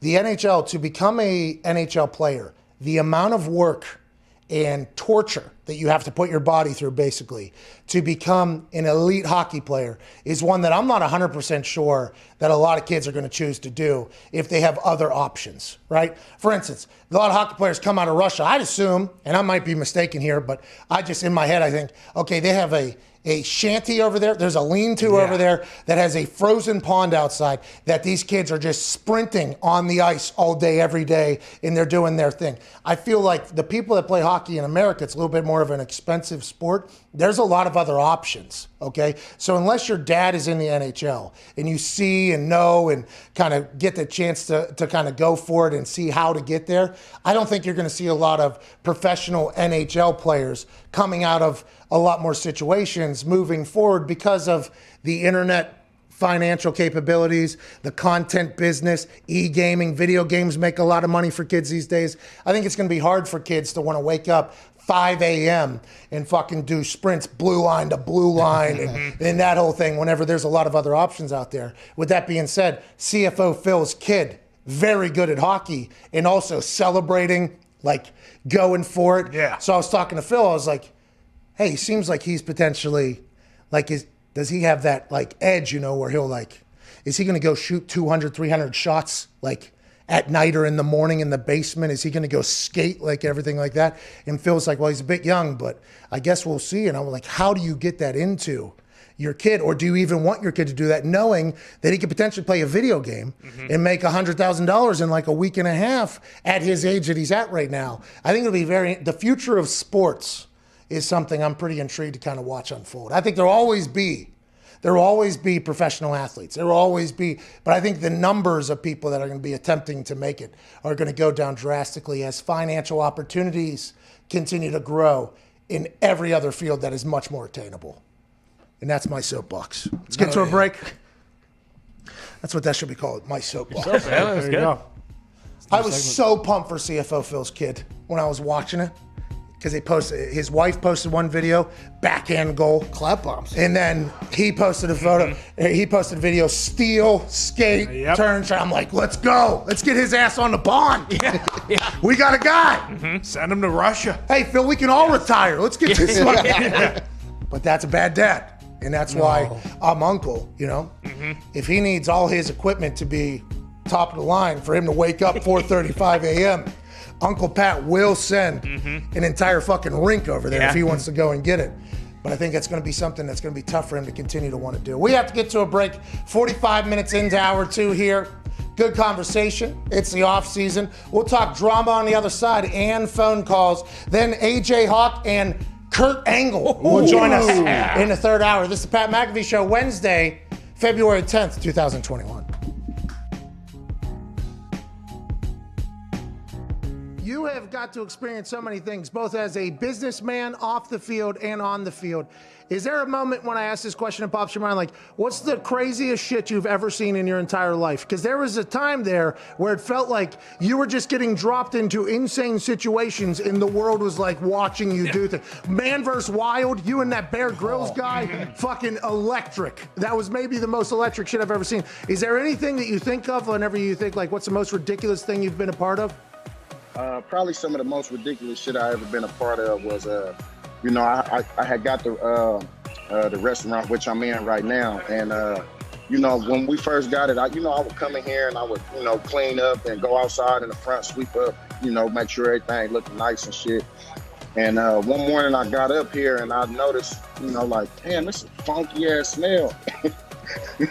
And I looked, to the side of my front door, and it's a big ass pile of shit. And I'm talking about human shit. Yeah, and it's right on the side of the door. So I'm like, somebody done came and popped the shit right in front of the door. Like, oh, this shit is crazy. Like, I can't be in here serving food. Motherfucker come walk in and they smelling straight ass cheeks when they come in there. Like, I don't think that's the restaurant I need to eat in. So man, I get the water hose and I'm hosing it down, and I see, we got a couple, dolphins that usually walk back up in front. Hey man, did you do this? Like, oh no. So, one of them owned up to it. I said, look, man, check it out. So you don't do this no more. Look, you come by here, we get you we get you a broom and you help us, we help you. You feel me? And we put together a little, I put a proposition together for him, and I ain't cleaning up shit no more. It's a win-win. It's a win for everybody on that one. Hey, one of your former teammates. Yeah, hey, everybody wins. You're helping the people, man. That's awesome. That's why people love you. But hey, one of them owned up to it. Just a line of questioning. The line of questioning. His name was Willie. Willie owned up to. Matter of fact, he just left out. He's saying, sweeping up. He like, hey, what's up? Oh boy, I've been looking for you. You feel? Okay. Yeah, we buzzed down together up in the front of the restaurant to get it all cleaned up and everything. Hey, you're helping people. Hey, Willie went from shitting outside to working inside. Let's go. Yeah. All right. Let's go, Willie. Let's go. Give it up for my boy Willie, man. How did you know Red 18 was coming? Pat, I mean, I can't tell you how much I appreciate you telling that story and just growing the legend. That was about the 18th time I tried it. I was 17 going into that. And, when it doesn't hit, you just keep walking. Nobody ever really tells you about it. So when it hit, I was as surprised as you were. And the reaction from some of the good old folks there in the casino that night was pretty special. Well, I appreciate you doing that. You made me and those folks in the casino a bunch of money. Congrats on the Hall of Fame nod. Thank you for spending time. Enjoy yourself at the game, Peyton. Pat, thanks, pal. I appreciate you. The Sheriff, Hall of Famer, Peyton Manning.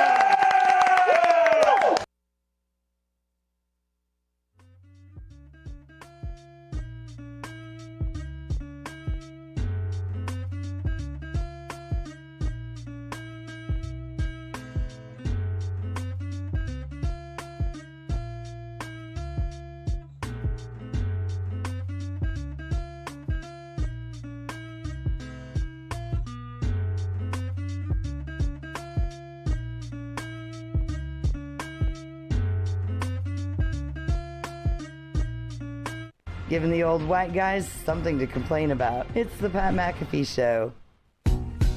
Today's show is brought to you by Bird Dogs, our presenting sponsor. Sex is cool, but have you ever tried built-in underwear? Hell yeah. Everyone knows Bird Dog shorts, but now they make pants. Yep, they stole Lululemon's designer and decided they're going to do it better. Bird Dogs are pants, but they have the underwear already built in. They look exactly like your best pair of pants, but they feel like silky soft pajamas. That's what I'm talking about.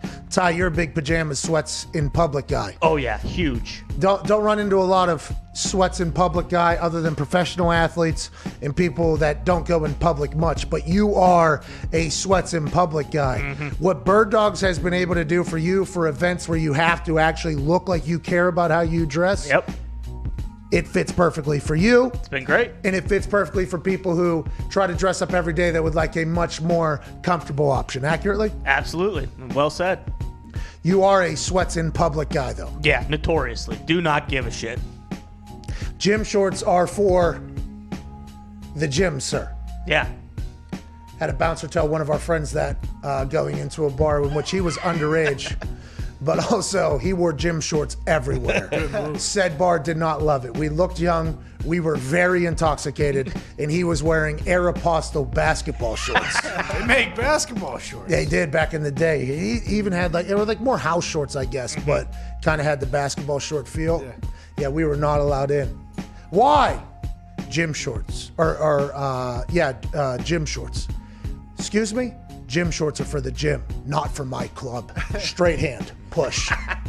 Wild moment. We wish we had bird dogs back then. Yeah. That's right. Because we would have been able to get in there and probably have the night of our lives, but instead we chose comfort over fashion. You don't have to do that anymore. Now fashion and comfort have combined to form the greatest combo in the history of fashion. Bird Dogs. Right now you go to birddogs.com and enter promo code PAT. They'll throw in a free pair of nunchucks. Yes, you even get a free pair of nunchucks, an actual murder weapon, along with your pair of Bird Dogs. That's birddogs.com, promo code PAT. Boom. Free pair of nunchucks with your pair of Bird Dogs. You will not take these things off, we promise you. They are very comfortable. And the nunchucks are very real, by the way. That's metal. Awesome. Free pair of nunchucks. We got about a couple minutes here before this hour ends. We'll be joined by AJ Hawk and Kurt Angle. Yes. Come on. Man who won a gold medal with a broken freaking neck will be joining us. We'll have updates from the Tampa Bay Buccaneers boat parade. Seems like things are popping off on the boats in Tampa Bay. Hell yeah. Hell yeah. There is a fleet of boats traveling down the river, okay, and that would be a boat parade, I guess. Bruce Arians has a boat up there in the middle. Tom has a $2 million boat up there in the middle. And then I think everybody else is kind of flanking them with their own boats. This is brilliant. Kind of wish we were down there. I wonder how AQ Shipley and his boat are doing. The Gronkowski boat is having a blast, it appears. They are standing on the starboard side next to Brady's boat right there. I was thinking about getting in. And there's Tom Brady on one boat, Gronk on the other. I'm assuming there will be beers tossed, humans tossed. They'll be going boat to boat here in no time. Mike Evans is launching balls to fans. Yeah, on that boat is Evans, Gronk, Godwin, Scotty Miller, Cam Brate. So that would have been where our interview would have been called from. Good boat. Maybe we shouldn't have asked to reschedule because we didn't want to take up any of his time in the middle of the celebration. Feels like that boat is a good time. We rescheduled for the late second. Or Well, now we hour. get a recap of it. Yeah, we will. How was the boat? Good. What happened? Let's talk about it. Yeah. You can outrun Tyreek Hill. Okay, we'll also talk about that. But let's talk about said boat that you were on. Send videos. Record AQ, I think, is on one of these boats. I wonder. He's probably on the offensive line boat, I would assume. That's probably a big boat, pontoon boat. They're probably having a good time out there, if I had to guess. This seems like a blast. Are there gators in that river? I assume so. Probably. I'm going to say no. Yeah, but you thought it was the Gulf, literally. You thought they were on the Gulf. Also, it was a canal, and it does end at a canal. Well, rivers. Yeah, river, and then goes to a canal. Let's go to Corey in Ohio. I mean, and then there's... I look at the map. And there's a Gulf, and then there's an ocean. The Gulf is out. I was wrong about the Gulf. Canal in. Canal in. Are there gators in there? When I looked up, no. But I can look up again. So that means you don't know. I don't know. But you are taking a good guess there. If there's no gators in there, look for a dive. I mean, there's going to be a lot of potential plunges here in that Tampa Bay Buccaneers Super Bowl boat parade. How are they going to turn all those boats around if they're all going in one direction? Well, it seemed like there was one going backwards too there a little bit. I think that is kind of something. And I would assume they're going to anchor down in a couple different places. Okay. They'll probably have a cocktail cove in the middle of some of the city there. Whoa. Music will be turned on. Turn that place. What's going on, Corey? Not much. How are you, Pat? You know, kind of wishing we're on a boat down in Tampa right now, it feels like. But I do have a rather large fear of water and drowning and alligators, so maybe not so much that. But the intoxication levels are probably so high, there's not even a gator in mind down there. I'm being told it's salt water. So no gators, so crocodile. Bingo. Yeah, but I definitely wish I was on a boat, too. It's kind of cold up here, and Northeast Ohio. I agree. We got about 10 seconds left here, Corey. What do you want to talk about? I was just wondering if you had to pick any of the quarterbacks that are available on the market right now for the Colts, who would you pick? And supposedly Matt Ryan is in the market now. Yeah, Matt Ryan and Julio Jones are believed to be members of the Falcons next year, regardless, even though there was some conversation from the owner this season when hiring a new GM that they were allowed to do whatever they wanted with the roster. If they wanted to trade Matt Ryan and Julio Jones, they could do such a thing. Now it's being talked about them being on the roster next season. Matt Ryan's contract is massive as well, just like Carson Wentz. Will he be on the move? We'll talk about it in the third hour. On the other side, we have Kurt Angle and AJ Hawk. Yeah. Get your minds right. We'll see you in about 6 minutes. Ladies and gentlemen, joining us now is a man who is an absolute stud, a man who's a Super Bowl champion, a man who has a nickname that when you hear it, you think, oh, that dude's a badass. Ladies and gentlemen, the Shermanator, fullback for the Kansas City Chiefs, Anthony Sherman. What you chose to do here, Super Bowl week, you're giving away your truck, which looks to be incredibly souped up, to raise money and awareness for the human trafficking. Yeah, I mean, it really wasn't necessarily my idea at first. I had a couple of buddies of mine that decided to figure out a way onto my Twitter account and put this up as a prank, and then kind of gave me two options and was like, hey, either you can look one way or you can look the other way. So I just decided that, hey, it is only a truck, so it really started with Oreo cookies. Who did this to you? How did this work out? And how are Oreo cookies involved in this entire thing? About maybe a month ago, I took cookies down to Fort Scott, Kansas, and dumped about 12,000 Oreo cookies into Adam LaRoche's Raptor through the sunroof. This is Adam LaRoche, baseball player. The baseball player, yep. You're saying that LaRoche, in response to the 12,000 Oreos you dumped into his truck via sunroof. Opened each package and then dumped them into the sunroof.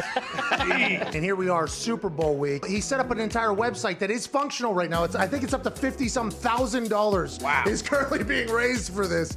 I'm glad you told me that, because he won't tell me. And I came back from practice on Saturday morning with a Colquitt running over and going, hey, Adam wants me to show you this. And it's this whole long video of him telling me what he did. And he goes, well, by the time you see this video, there's probably 30 million people that have seen this tweet. And you don't have many options. I was more caught off guard on how he was able to figure out a way into my Twitter. It's not just Adam, mind you, either. Who else? Matt Light is involved. Former Patriots offensive lineman? Yeah, the guy that I used to grow up watching on television every week from being from North Attleboro. Yeah, that guy that I had never met before in my life. But he decided to get on board with Adam, and he's been on all these radio shows and talking about how great I am. And it's been a prank from day one, but I'm all on board now, and I hope it raises a ton of money, and I'm giving my truck away February 19th. How did they get in there, you think? Did Adam have your password, you think? He knows a lot of people, and he's got some high-up hackers, I believe. Whoa. That hacked into my Twitter account. You think that Adam's high-up friends legitimately hacked into your phone and did this thing? That's what I believe. Now, it could very well fall into Colquitt. Well, speaking of, funny you say that. Joining us right now, ladies and gentlemen, Dustin Colquitt. Yeah! There you go. Buddy! He said he will not prank Adam LaRoche ever again because he has too many friends too high up that hacked into his phone and did this entire thing alongside the help of Matt Light.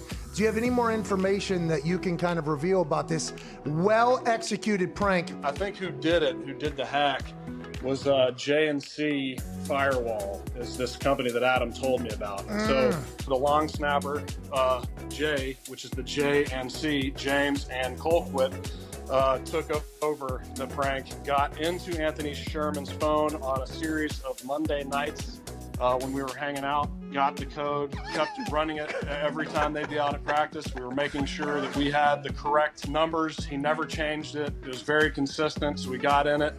We got into his Twitter account, hit send. At that point, I had already seen that you tweeted something out about it, so I'm like, oh, this is a lost cause. I'm just, he might have Not all just filled me, the by the truck way. up. Thibault, Tim beautiful- Thibault. Yeah. Big names were sending this out. They were like, what a hero. James Winchester, hanging out at Sherm's house, acted like his phone died, so he needed Sherm's phone. Sherm threw the phone. It was not on, so he said, Sherm, I need to call her back. Give me the code. He spit it out, and James Winchester is Danny Ocean. And the real hero of this whole thing, the Shermanator, is doing a great thing to raise a lot of money for human trafficking awareness and to end that whole thing. What a hero you are. Yeah. Thank you, sir.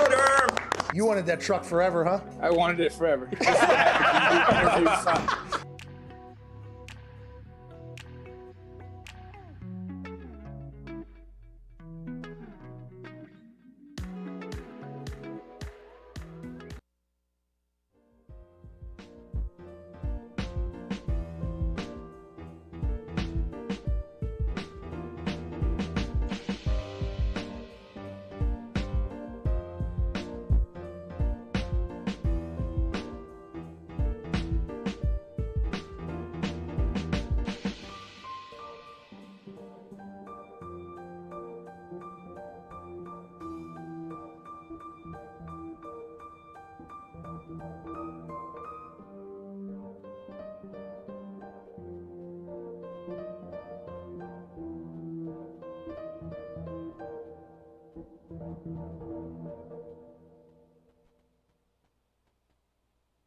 The Pat McAfee Show.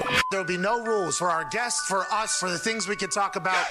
Speaking his mind. I've never had a problem expressing my opinions or my thoughts or anything like that. While being relatable. I haven't had that manufactured fake-ass celebrity that a lot of people have whenever they go on those big networks. I've had a chance to really build my crew, build my following, build my audience. And ridiculous. What am I supposed to do? So I'm supposed to look at something that I can definitely afford and say, nah. Is that what I'm supposed to do? The Pat McAfee Show starts in 3, 2, 1. Welcome back to that show. We have a great third hour for you on this Wednesday, February 10th, 2021. It shall begin immediately following this beat drop. There it was. Here we go. Joining us now, ladies and gentlemen, Super Bowl champion AJ Hawk. What's going on, AJ? How you doing, pal? Oh, not much, man. I'm excited for Kurt Angle. Is he here yet? See, you can't do that every single time. Jesus. Okay, that can't be a thing. You know what I mean? Can't. Just ruin it. I'm excited for the guest. See, but we might have to stall a little bit longer. You know, like for instance, right now we are currently calling. So, you know, as soon as you go, you know, I'm pumped for insert name of guest that's supposed to be on immediately. We are currently fidgeting around in the back, so there's a potential chance for stall. So I was going to potentially use that as like a, hey, quick thoughts on big story of daytime. But every time you come in and go, where's Kurt? That's an interesting start to the hour. You know what I mean? I got it. Very interesting. Hey, how about that Bucks boat parade? Oh, it looks lit. Okay, the Gronkowski boat is going to have a lot of content coming out of it. There's a lot of phones on there. Ain't that right, Cito? Yeah, it's official. Gronk has his shirt off now. So Gronk as is of 2 minutes taking it. ago. And by the way, better put on sunscreen down there. Oh, yeah. Okay, that boat party will have you fried if you are a white. That is something that can. Congrats to all of them down there. I'll tell you what, that party. From looking at it from the outside, maybe want to go see if I can still turn a punt over or two for the next year for the Buccaneers. Ooh. Or boat party is something they need to continue to do. Let's pivot away from the NFL and turn to, AJ, a man who is a Olympic gold medalist, won that with a broken frickin' neck. Multiple-time WWF, WWE champion, a wrestling legend, both amateur wrestling and professional wrestling. Ladies and gentlemen, from Pittsburgh, Pennsylvania, Kurt Angle. Thanks, guys. Thanks for the introduction. I appreciate it. Hey, no problem at all. Congrats on the launch of the Kurt Angle Show, which can be followed at The Angle Pod. When did you decide to launch a podcast? How's the show? Have you been enjoying it thus far? Yeah, I've been enjoying it. I wanted to do a show that would tell my story.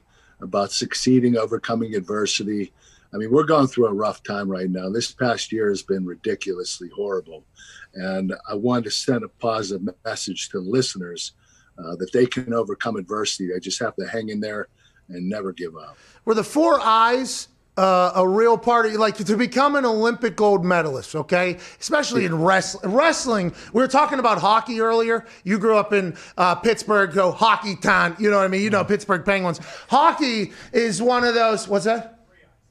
Oh, 3 eyes. That's on me. 4th one, impossible to be duplicated. Kurt Angle. Have a little bit of respect. But whenever you're talking about hockey, hockey's one of those sports like 5 a.m. They got to be on the ice skating. Okay, so you got to put your body through absolute torture to become a professional hockey player. Wrestling, I think, is what the ultimate. You got to put your body through torture to become the best. Whether it's weight cutting, conditioning, cardiovascular. For you, you had broken your process of becoming the Olympic gold medalist. Now, the professional wrestling thing, also awesome. But I would assume you talk a lot about the process of your amateur wrestling success as well in that thing, Kurt?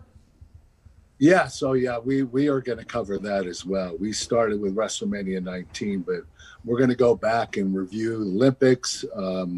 We just did a podcast about my return to WWE for my retirement.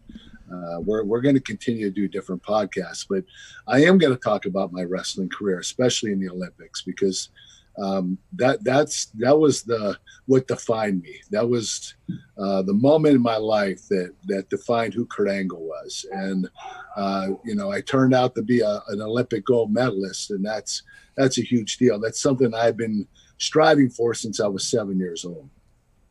Do you ever look back at the time that you were in amateur wrestling and when you were winning your gold medal and everything?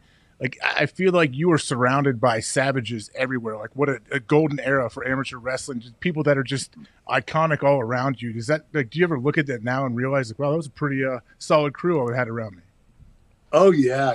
Our team was incredible. We actually, if they would have had team score at the Olympics, we would have won. We had, I believe, 6 medals, 3 gold and 2 silver and a bronze. And that's huge out of 10 weight classes. That's ridiculously huge. So, being a part of that team, Bruce Baumgartner and Kenny Monday and, Les Gutchess, there's so many great talent. Townsend Sanders, Kendall Cross, the Brands brothers. It was a great crew. We had an all-star cast. It was our dream team for wrestling. Amateur wrestling, the interesting thing about it is it's the most commitment whenever you think about the high school wrestling team. And I remember just watching them in sweats, just jogging down the street every single, it never ended. I'm like, those dudes, like, hey, I respect what you guys are doing. It's the biggest commitment. But then the only real professional, right, is you go Olympics, so you hope you get sponsors, but there's no real league that happens. So it was professional wrestling, and now MMA and mixed martial arts has kind of become the thing. Was there ever that conversation whenever you were coming through the Olympics to potentially get into fighting, or was it always going to be professional wrestling at the time? No. UFC approached me in 1997, I believe, and they offered me a 10-fight deal, and the money wasn't that great back then. I was going to get the highest deal, and it was $15,000 a fight, and that, $150,000 for 10 fights. I mean, it's still good money, but it's not great money for putting your body on the line like that. I mean, you're risking, concussions and injuries, and it's just too much. So I declined the offer. This was before Dana White purchased the company. So I got into the UFC. Didn't explode till after I got in WWE. And that was around 2000, 2001 is when the UFC exploded. I came to WWE in 99 and being in there, and I had a great rookie year, incredible rookie year, one of the best ever. And I just felt like, I didn't want to start over again. I just got into a new career. And, I even talked to Dana White when I left the WWE in 2006. And I asked him, would he be interested? And he flew me to Las Vegas. he's a great guy. He treated me very well and very respectful. And he told me that he wanted me to do one fight. And, he also wanted me to show up at every pay-per-view and kind of wave in the crowd and be there. And it was a lucrative deal. But I just signed with another company, a wrestling company, TNA, Impact Wrestling. And when I asked Dana if I could do both, because Impact Wrestling was part-time, he said, you can't do both. You have to do one or the other. And I said, oh man, I'm gonna have to pass this time. So it never happened, and I'm glad it didn't, because, breaking my neck, 5 times total.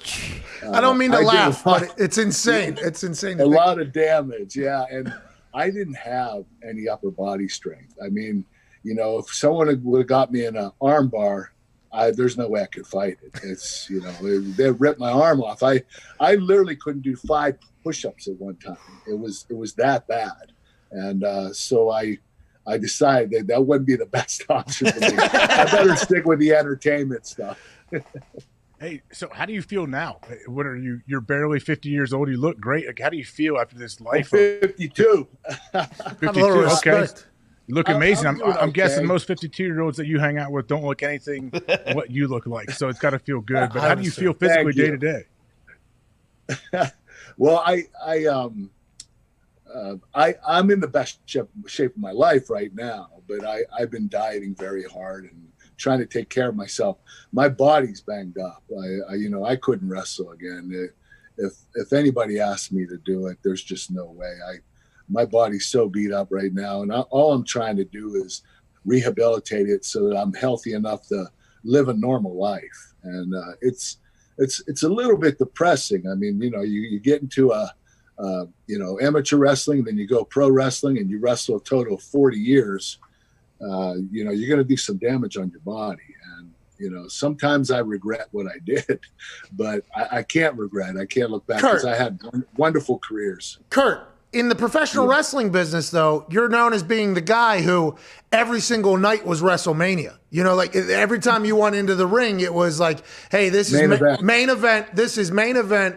This is every single match. It didn't matter if it was a house show. It didn't matter if it was a TV tape. It didn't matter anything. Everybody says the reason why you're the greatest technical wrestler of all time in professional wrestling is because every single match you were trying to up yourself, it seemed like. Was there ever somebody that told you, like, hey, let's go ahead and slow it down. Maybe we don't need to do the sprinting front flip for 20 yards on a Wednesday night with, a couple 100,000 people watching. Let's save it for maybe millions of people watching. Was there ever that conversation throughout your professional wrestling career? Because it was awesome to watch as a fan. But I would assume for the people that were around you and in it, it's like, hey, mate, you are going to kill yourself in here if you don't slow it down a little bit. Did that ever come into play?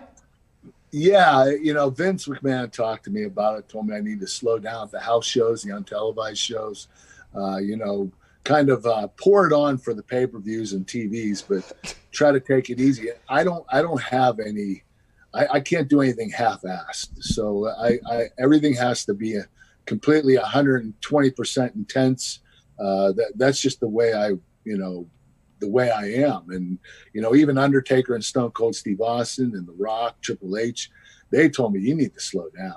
And I couldn't do it. I had to continue to be intense, technical. I wanted to be the best wrestler, including pro wrestler on the planet. Well, job well done. I think it's what everybody says about your career there. So congratulations on that. Now, I do believe I see you eating ostrich jerky. I think I follow along. And also you're a big cereal advocate as well, which I also cereal advocate. This is maybe my favorite photo that has graced the internet in some time here, Kurt. I really enjoy what you're becoming here in retirement, boss. Yeah, I'm taking it easy. I try not to have too many cheat days, but I gained a lot of weight and I had to lose it. This pandemic has really annihilated my body. So I had to start taking care of myself and eating better. And I've got on a good diet, high protein, low carb diet. You spoke about your intensity and, you just only know one way. Now, I know you've been on a lot of movie sets, TV sets. How does that intensity transfer over there, and how do the actors, how do they respond? I'm guessing that you may spook a few people. Well, when I'm shooting, yes, but the movie thing and TV shows, there's a lot of sitting around, so it's really hard to stay intense the whole time. You're shooting a 12-hour day, and you're probably only going to shoot for 30 minutes total. So Jesus. The other 11 and a half is getting ready, getting prepared, studying the scripts and rehearsing and doing all that stuff. So it's hard to be intense the whole time. I mean, I don't want to look like an a-hole and, have myself fired up the whole 12 hours. That would not fare well. I probably wouldn't get another movie part. Your favorite memory from your time professional wrestling? We obviously we had Stone Cold on a couple weeks ago, and we watched all his YouTube highlights, okay? And in a lot of those highlights is a hilarious Kurt Angle, okay? Like a very, very hilarious Kurt Angle. And a hilarious Stone Cold. Yeah, exactly. It was incredible content, though.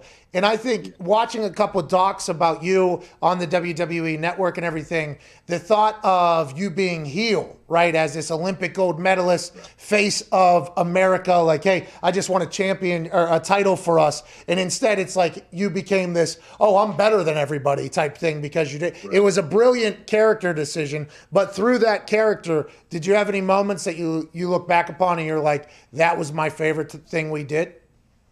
My first year was my favorite year, and it had a lot to do with working, with The Rock and Stone Cold, Undertaker. But our skits with Stone Cold were just priceless. We had great chemistry, and I'm not afraid to make an ass out of myself. So I was kind of like the idiot, following Stone Cold around, and it worked out really well. I don't think even Vince McMahon thought we'd have that kind of chemistry. And the crazy thing is when we'd be shooting the pre-tapes, Vince would say, hey, if anybody laughs while we do this, you're fired. Because people were laughing before the pre-tape was finished. So, he was like, no more laughing. You can laugh afterward. And we would do the pre-tape and everybody keep a straight face, and afterward everybody be on the floor laughing. It was just hilarious. Some of the stuff that came out of Austin's mouth and my mouth, it wasn't scripted. There was an idea of what we wanted to do, and Vince, just explained to us what we wanted to talk about. There wasn't any real scripts. It was just back and forth content, and I just had incredible chemistry with Austin and McMahon. Yeah. What? I mean, that oh God, that's irritating. I did my promos, and the fans would scream "what" every time I'd pause. What? That brings back bad memories. What? No, I would never do that again to you, Mr. Angle. Ty, what do you have? Kurt, you mentioned how much you enjoyed your first year. How long did it take you to really adjust from amateur wrestling to professional wrestling and the entertainment aspect of all of it? Well, amazingly, I picked it up very quickly. I only trained. I started in late '98, and I trained for about 8 months, and it wasn't a lot of intense training. It was actually, sometimes it was, oh boy. Hold on, guys. Okay. What the hell? Is this a photo of me? Is that supposed to be up there? Oh, boy.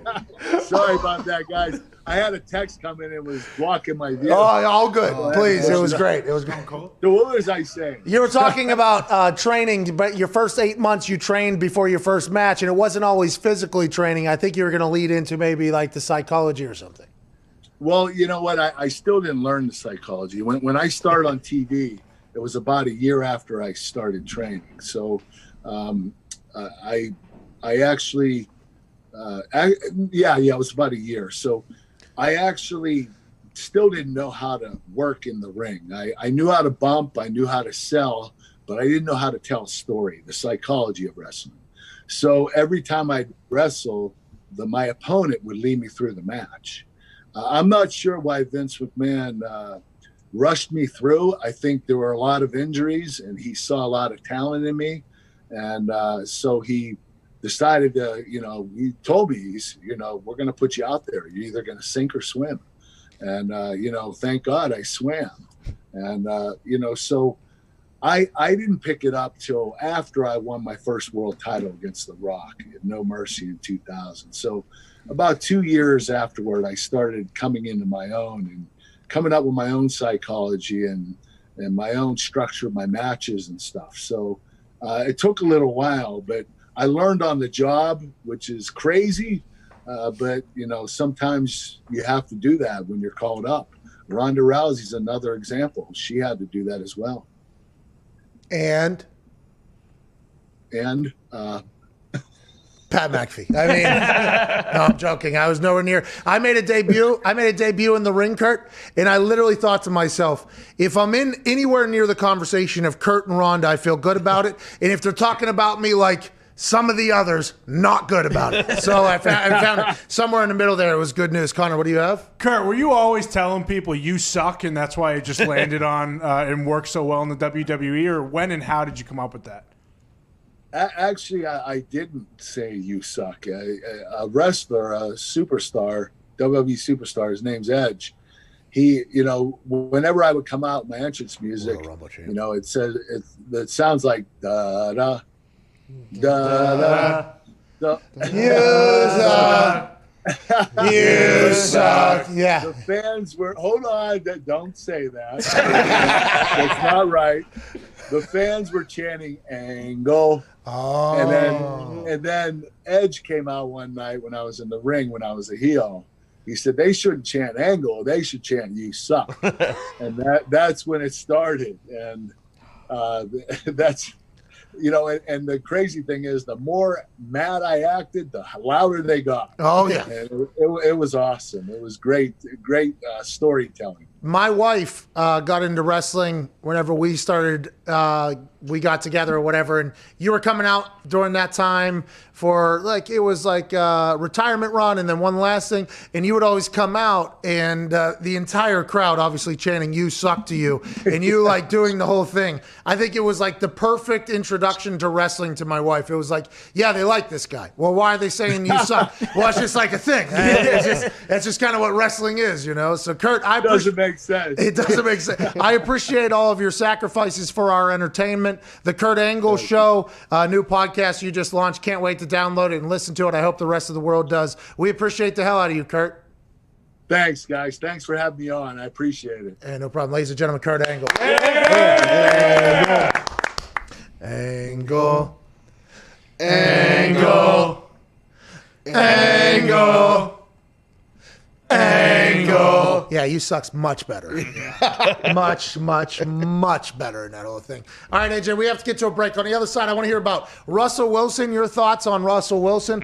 I want to hear your thoughts on Dak Prescott being cut out of the hype video, Taylor Heineke, Linsanity. There's a lot of stuff to talk about. A Tampa Bay Buccaneers Super Bowl boat parade is popping off right now. Scotty Miller allegedly dropped somebody's phone into the river. There is all hell breaking loose in the sports world. We'll cover all of that and more on the other side. Plus your phone calls. 1-888-MAD-DOG-6.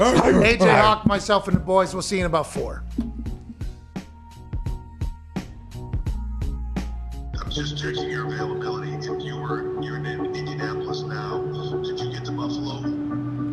Yeah, I got a plane that's supposed to take me down to game day anyways, so I could definitely have it go to Buffalo first.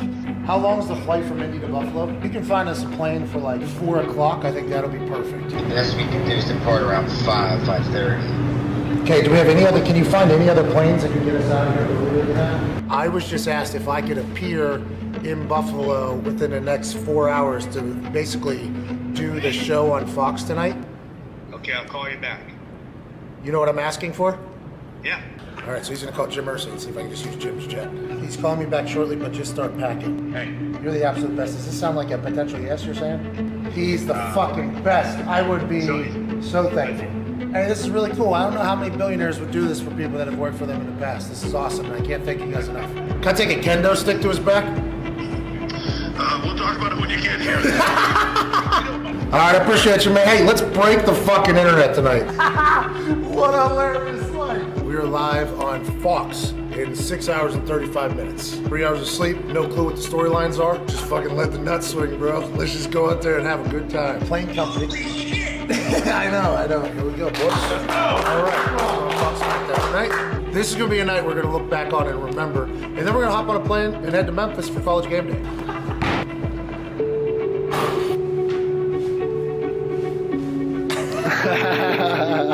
I think this is a joke too. I just want to let you know, like, this is a Truman Show. I very much understand that this is not supposed to happen. I got the text at 1:42 p.m. today from Mr. H that says, "Have you heard there have been some travel issues? Can you make your way to Buffalo?"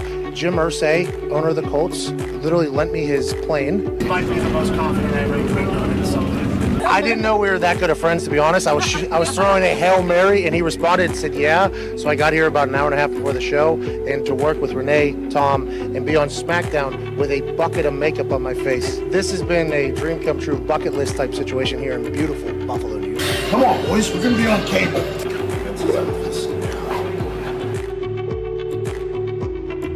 Here by Pat McAfee, replacing our guest commentator Aiden English. No sleeves in, George. Good to see you. It feels good here in Buffalo. I got a text from the game, a cerebral WWE official. He said, hey, you might have heard about the travel issues. Can you make it to Buffalo? I said, absolutely. What a magical evening it is, November 1st, 2019. I mean, let's be honest. The Marine was a heater. You know what I mean? I mean, he's a great actor. He was great on The Real World. He was great on all of that. Oh. Tegan, no!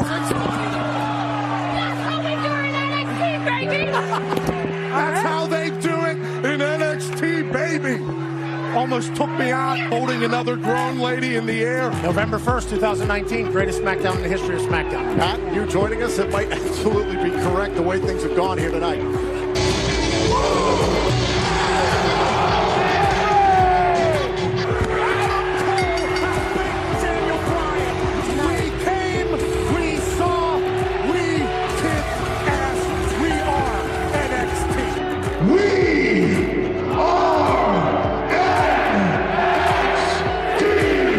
Greatest SmackDown in the history of SmackDowns. November 1st, 2019. It's documented. I had a good time out there, man. I had no idea what was happening, so it's really just natural reaction to everything. That was awesome, dude. That's a real bucket list thing. Game day bucket list. This is like complete bucket list. 2 in 1 week. Oh yeah. Got a horseshoe shoved up my ass and a horseshoe owner lending us a plane. Are you kidding me, dude? Giving the old white guys something to complain about. It's the Pat McAfee Show. Oh no. Welcome back from New Oh York. no. Welcome back. I'm getting texted videos from the Tampa Bay Super Bowl boat parade. AQ sending us videos. The internet has videos. It is popping off down there right now, AJ. The boat parade is something I hope stays anytime a warm team wins the Super Bowl. This thing seems to be electric. Welcome back to the show. AJ Hawk joining us. What a legend. Yeah. Wow. AJ, you won a Lombardi. You guys went back to Green Bay, Wisconsin, walked around the stadium, right? Is that what you guys did? Yep, not quite as luxurious as what the Tampa Bay has going on right now. But hey, when you see these videos, and hopefully Zeke and maybe we can pop a few up during the show and see some of the latest ones. But doesn't it look like every single boat is going to knock into each other? Like do they have the best boat captains alive down there? Yeah, I don't know how they're all kind of mingling around in different areas, because they're all just like in a group, and then they're kind of just like bouncing around to different boats to talk to and drink with. You're right. I'm surprised there hasn't been many bumper boat situation. There has been a beer that was tossed from one boat to Tom Brady's boat, which is a $2 million boat, and that thing exploded inside the boat when it was not caught. But the big story so far, I think, of the Super Bowl boat parade in Tampa, Tom Brady, after winning his 7th Lombardi. We've seen Gronkowski, who now has 4 of them or whatever, play baseball with a Lombardi trophy. These New England guys are just so spoiled with Lombardis. They are reckless at this point. Tom Brady threw the Lombardi from one boat, okay, grabbed it, chucked it to another boat, which gets caught by, I believe it's the Gronkowski wide receivers skill player boat. Another completion, by the way, for Tom. Hell yeah. Thank you, Tom. But Tom has 7 of these things at this point. He's like, yeah, fuck it. Here you go. You got it. This is awesome coming out of Tampa Bay. I love what they're doing today. Hey, how many people do you think would have instantly jumped off of every boat, every ledge near there if that thing went in the water? Well, I guess they do not have gators there, but they do have manatees. I believe they have friendly manatees that would have probably brought old Lombardi back up to the shore like it was Guardian at the end there. You know what I mean? The end of Guardian with the sea monster doing the thing. But what a good time they are having down there. Chris Godwin has lost his phone. He has made a official proclamation to Verizon via Mike Evans' IG story, which was IG Live. Mike Evans goes live at the very end of this thing. If you can press play on this. Okay, so Mike Evans flexing on the boat. Everybody's flexing on the boat right now. Everyone's saying it. Everyone's saying it. Don't care like enough. Rapping into his phone. Mike Evans. Everyone's talking. Selfies. Big boat. Happy boat. Mike Evans said, "I'll see you later" to his Instagram crowd. Then at the very end of this thing, Chris Godwin grabs it. Give me the phone. Hey, Verizon, I know somebody gonna get this to you. My boy Scotty dropped my phone in the water at the Super Bowl parade. Yo, I need a new phone. That's one of the best receivers in the league right there. Oh, that's hilarious. So there is a lot of things happening in this boat parade, and I think Chris Godwin, what a magical moment right there. I know somebody going to see this at Verizon. Give me a fucking phone, all right? I'm in a bad spot. He might be the only person with his phone not out, by the way, because Scotty Miller went ahead and dunked that thing into the river. What a moment there. Hopefully Verizon sends somebody to the boat parade. It should be a great marketing ploy. Like a little Verizon boat, slap a sticker on the side, have a little dude hand deliver it right to his boat. If they get that done by the end of this parade, Verizon, don't drop the ball. Hey, Verizon, step on up. You lied about the 5G being available everywhere or whatever. This is something you can step up and make a play. Godwin, he's the only one without a phone at this point. Yeah. This is going to sound rude or whatever. Everybody wants to film people having fun, but when you are potentially the people that are supposed to be being filmed having fun, if you're doing the filming, what do we have here? We have a little bit of a situation here, right? Is there any chance that, all those boats will put the phones down, let everybody else film them, and just fucking black out like the old days? Or is everybody going to document every single thing that happens? Probably the latter, and I respect it, to be honest with you. I'd probably be doing the same damn thing. Party. What are you talking about? You went 7-9 last year. Put your damn phone down and drink, 18 Michelob Ultras, Maybe that's what Scotty Miller was doing. Scotty Miller was like, "Oh, you need to start having more fun." Yeah. Bang, pow, give me your phone. Ping, pow. Maybe that's what Scotty Miller's doing. Good for them, man. Do whatever they got to do. It seems like they're going to try to run that back.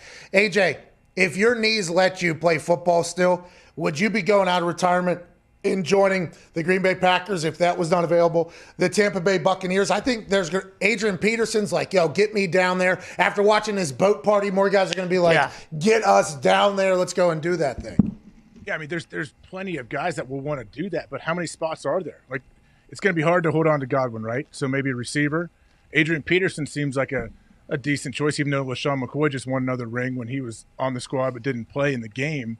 Yeah, I just don't know how many spots they have available. It's not like they have a bunch of weaknesses that they have to fill. Leonard Fournette is a free agent, so nobody knows what's going to happen there. If he goes out and you have Ronald Jones and Adrian Peterson, I mean, that's not a bad backfield, I guess, depending upon what Adrian Peterson has left. It seemed to prove that he has a lot left in the tank this year whenever he was playing for that team up in Detroit that stunk at football. Yeah. Fournette does seem like he's having a good time at the parade. He did tweet out, "It's so hot out here. The sun got me seeing things." I thought JPP had all his fingers just now. Hey, they're having a good time down there. They are having a good – this is a top-tier tweet, by the way. This is a high-level tweet, a celebratory tweet, a good witty tweet. I mean, everything that you could expect. And this will have nowhere near 100,000 retweets. No. Like that DraftKings CEO thought. Like, that is a grade A tweet right there. If that thing might get 5,000 retweets, 10,000 retweets, massive. That would be a massive – that will not get 100,000 retweets on that. And it should, by the way. It deserves it. Just like $100 site credit deserves it as well. Or do you think there's going to be people upset that he's finger shaming him for not having them all? Well, if JPP's upset, then we're really having a conversation, aren't we? What if JPP goes, is that funny? Give me your phone. You goes in the water. I saw that. Oh, yeah. We did. The weird claw grab. He could, though. He makes picks with that thing. I mean, he has not slowed down at all. He actually taught me to stop doing what I was doing with fireworks. Shout out to him. Never lost a playoff game. Shout out to him. Won another Super Bowl. Shout out to him. Catches football better than most people who have all their fingers. Shout out to him. So a big shout out to him. Did you notice Tom was wearing a sleeve on his left knee? Should there be some worries? Hey, something to think about going into the offseason. Is the old man banged up? Wow. Was this his last season? Our injury is going to wear down the TB12 method. That is something we should think about. Although he threw that Lombardi pretty effortlessly, that might have been some liquid courage. We do not know at the time. We will follow this story as the offseason unravels. AJ, Dak Prescott wasn't in the hype video. Unbelievable the way they treat their players down there. What are they doing? I like the fact that Washington, D.C.'s NBC Sports, the home of Washington football team, the Washington football team. By the way, that was an accurate sentence there. Oh, yeah. With the backup in there. They're the ones that noticed it, stirred the pot out there. Does Dak Prescott ever get any respect in Dallas, or will he ever? This is unbelievable, AJ. Yeah, it's very unbelievable, isn't it? But, well, okay, it could be either they did this on purpose, they didn't put it in, or most likely what usually is the case, I think, in these situations, just ignorance. That someone, either whoever put it together, I don't know if they forgot because Dak didn't play a whole lot this year, whatever's going on, and they didn't run it by. I doubt they ran it by Jerry Jones. Do you think they did? I think what happened was, okay, no, hold on. I saw a little bit earlier when you pulled this thing out. And actually, I was laughing by myself watching. So, yeah, I want to see. Yeah. Well, I wasn't going to shoot anything. I was just Jerry. You know what I mean? Yep. Because Jerry is the guy down there. I believe what happened is Dak Prescott is not on contract for the 2021 NFL season for the Dallas Cowboys, okay? So let's say that editor, whoever did it, puts Dak Prescott in the hype video. You think Jerry walks down and goes, was that cute? Did you enjoy what you just did right there? Are you trying to out-leverage me with Dak Prescott in my own goddamn building? My hands don't get cramps writing checks unless those checks are for Dak fucking Prescott, okay? He is not on franchise tag. He is not on contract. You keep him out of your little lit video you got going on down there. I think that's potentially what the editor was thinking about on the other side of that whole thing. But, I mean, it's a weird time to put out a hype video anyways. I mean, so it's like kind of a loss on all ends there. Yeah, you know what? I think you might be right. I don't think Jerry had to say anything. I think the person putting it together said, like, hey, if this person's not under contract, this could look bad on me. But then the question is, why the hype video right now? And if I was putting it together, I'd be like, hey, I'd talk to everybody. Should I put Dak in here? Like, what's the deal, man? What's the contracts like? What's the likelihood? Like, what should I do? What's the content you're putting out? A hype video. Why are you putting out a hype video right Week now? after the Super Bowl? Well, I think it's a good time to get the fan base, hyped or whatever. You don't get them all jacked up. Season's around the corner. Hype video, right? I don't know. Is anybody else? Are other teams putting out hype videos right now? Isn't there a Super Bowl boat parade happening this weekend for another team? Yeah, but we got to get people ready for it now. Only contracted players, right? Yeah, only contracted players. That means Dak's not going to be in it. Yeah. So be it. So be it. It is what it is, dude. What a fucking Who did they have? Hey, who was it where there was the quarterback on the team that was the presumed starter? He was at a draft party, and then they drafted, was it Mitchell Trubisky? They drafted like number 4 overall, I think. Oh, yeah. Hey, come do this sponsor event for us. Come do this sponsor event for us while you're signing autographs for us. We're going to draft your replacement. That I assume that has happened numerous times there where there has been a miscommunication from the scouting department to the sponsorship department of an NFL building. You can see how that plays out. We had a quarterback on the show. Yeah. On our draft show. Oh, yeah. Sure did. What happened there? He won the MVP. Mm-hmm. Yeah. That guy won the MVP. Sure did. Sure did. Hey, Russell Wilson, his team wants him out of Seattle, dude. He gets hit too much, don't you think? His team as in his personal team around him and not the Seahawks? Yeah, that's what we're saying. His team, as opposed to the Seahawks team, is not happy about how the Seahawks team has been treating the person that his team makes money off of and with alongside of. His chef, not happy.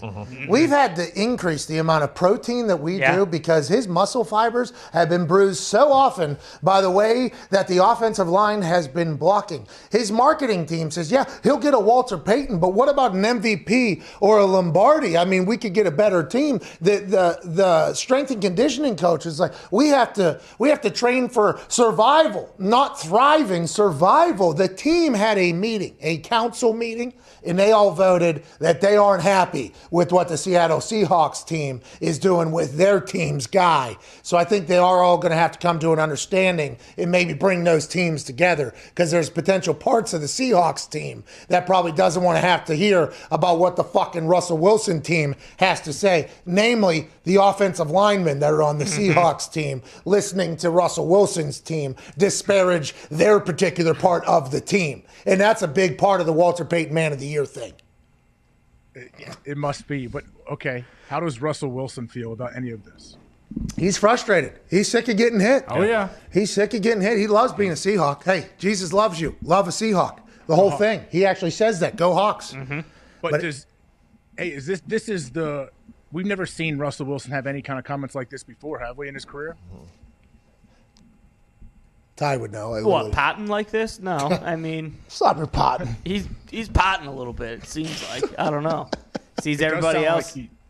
It sounds like he possibly may want out. Doesn't he have comments saying, like, I think I should be more involved in who we bring in? I want to be involved at the end. This is great timing, by the way, Foxy. At the end of the day, it's your legacy, your team's legacy. It helps me involve more. That dialogue should happen more often. Russell Wilson says that players should have more input because they get a sense of who loves the game and is good. That's Andrew Perloff of the Dan Patrick Show. His nickname is McLovin. McLovin. He big timed me one time at a restaurant. I'm a big fan, but he did big time me at a restaurant one time. I'm a big fan of his, but he did. That is the Russell Wilson interview by Dan Patrick is happening at the same time, basically, as the news was being released that his team wasn't happy with what the Seahawks were doing. So it was interesting to hear Russell Wilson address the narrative or rumors that are coming out as the world is learning about the rumors. It was very interesting timing for how the Russell Wilson team had something out while he was doing a rather large show with Dan Patrick. He also said, I'm not sure if I'm available or not. That's a Seahawks question. I mean, all this drama is going to get stirred up all offseason or whatever, but the Seahawks have invested mightily in Russell Wilson. I mean, they chose to go Russell Wilson instead of everybody else they had on their team. I would assume Russell Wilson's team is like, maybe we can think about doing something different. But then when Pete Carroll says we have philosophical differences with the offensive coordinator, we are trying to protect you a little bit, maybe run the ball and do different things. Did Russell Wilson take that as a shot because the offensive coordinator was all about Russell Wilson? So what a weird fucking situation that we have no idea what's going to happen with. Well, especially for Russell to start asking to have more dialogue into like the players that are on the team, what the roster looks like. I don't know. Peyton may have had some influence. I don't know. Tom Brady with Bruce, they even talk about it. When Tom Brady's being courted there, he's like, hey, I think Gronk wants to come back. And BA says, hey, let's just figure out, let's get you here, and then we can worry about everyone else. So we want to get in here. But for Russell to say, like, there should be more back and forth, there should be more dialogue, I feel like the only dialogue that happens between, like, a front office or a GM and players, like, hey, did you play with this dude? Yeah, I play with him. Oh, he's a good guy? Yeah, he's a good dude. Okay, cool. Like, that's the most amount of dialogue I feel like you get when GMs ask players for things. Yeah, that is interesting to think. Like, is Russell Wilson at the – is he like, are you going to go in a war room? A player. It's a player that doesn't really understand your cap situation. All these like, hey, here we go, guys. Here's my list of top 27 free agents we should go after. And by the way, if Russell Wilson becomes Jackie Moon, GM, coach, and quarterback, and if Sierra's doing the halftime entertainment, you know what I mean, and pre-show entertainment, not bad. I mean, if that's becoming an entire thing, more power to them. I hope they go on and win that way, but it is going to be interesting to see how that whole thing pans out. Just like the Deshaun Watson shit in Houston, it's like we talked about this earlier, AJ, and you might know better than us because of your connections and everything, because you're up in that top level of people. Yeah, that upper tier. The bourgeoisie. Mm-hmm. He's kind of up in the bourgeoisie up there. The thought that Bill O'Brien was miscasted as a stooge, should we take a few steps back on how bad Bill O'Brien was at Houston and maybe reevaluate how dumb he actually is with the thought of the things that we have learned now with that Houston Texans organization? I mean, president resigns today after 20 plus years of service, wanted to resign earlier whenever his ideas got basically thrown in the trash can by Cal McNair and Easterby or whatever for the GM. They said, can you give us a couple more weeks so it doesn't look as bad? Is Bill O'Brien leaving potentially the reason why all these problems are coming to light? Was Bill O'Brien basically doing Red Panda or this new talent that I found on the internet today who's standing on a balancing act with a wooden board flipping bowls and spoons onto her head or whatever? Is that what Bill O'Brien was for the Houston Texans? Has he been miscasted as Billy O. Stooge in this entire thing? As you went through that, it did make me reconsider it. When you first started talking, I was thinking, no, you did not. You guys were spot on calling him Billy O. Stooge. But then when you lay it out, yeah, I guess. But how far back do some of these big mistakes go?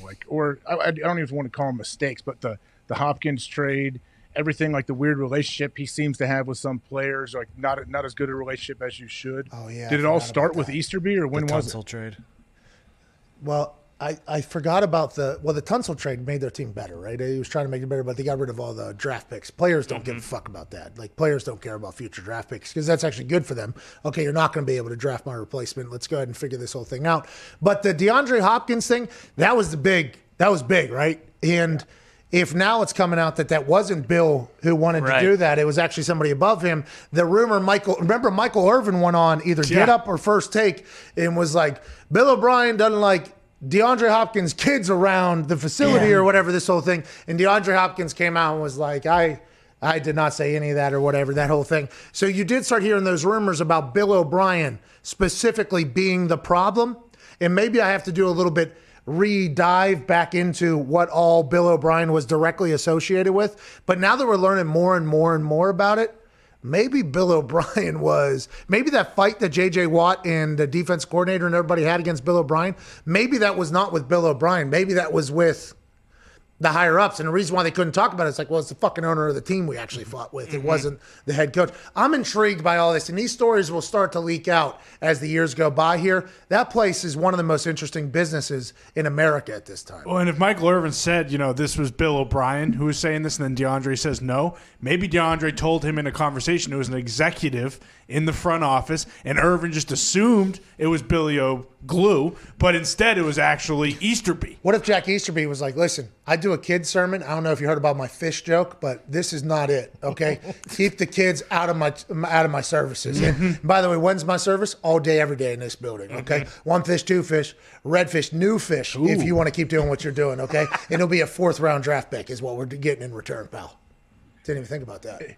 Hey, when did Easterby show up in Houston? Do we know? 2019. 2019, but when he got there, he was just a chaplain. I believe he slithered his way up. All the way up. I believe he just went up in there. One good prayer, I assume. You think there was an exact prayer, words that he put together in confidence alongside Cal McNair that made Cal McNair go, this guy running the team now? You think there was ever a moment? Probably. Hey, he might have saved him too. Is this like your Jeremy Lin moment? Did he have one prayer that catapulted him like Jeremy Lin? By the way, Easterby had been preparing for that prayer his entire life.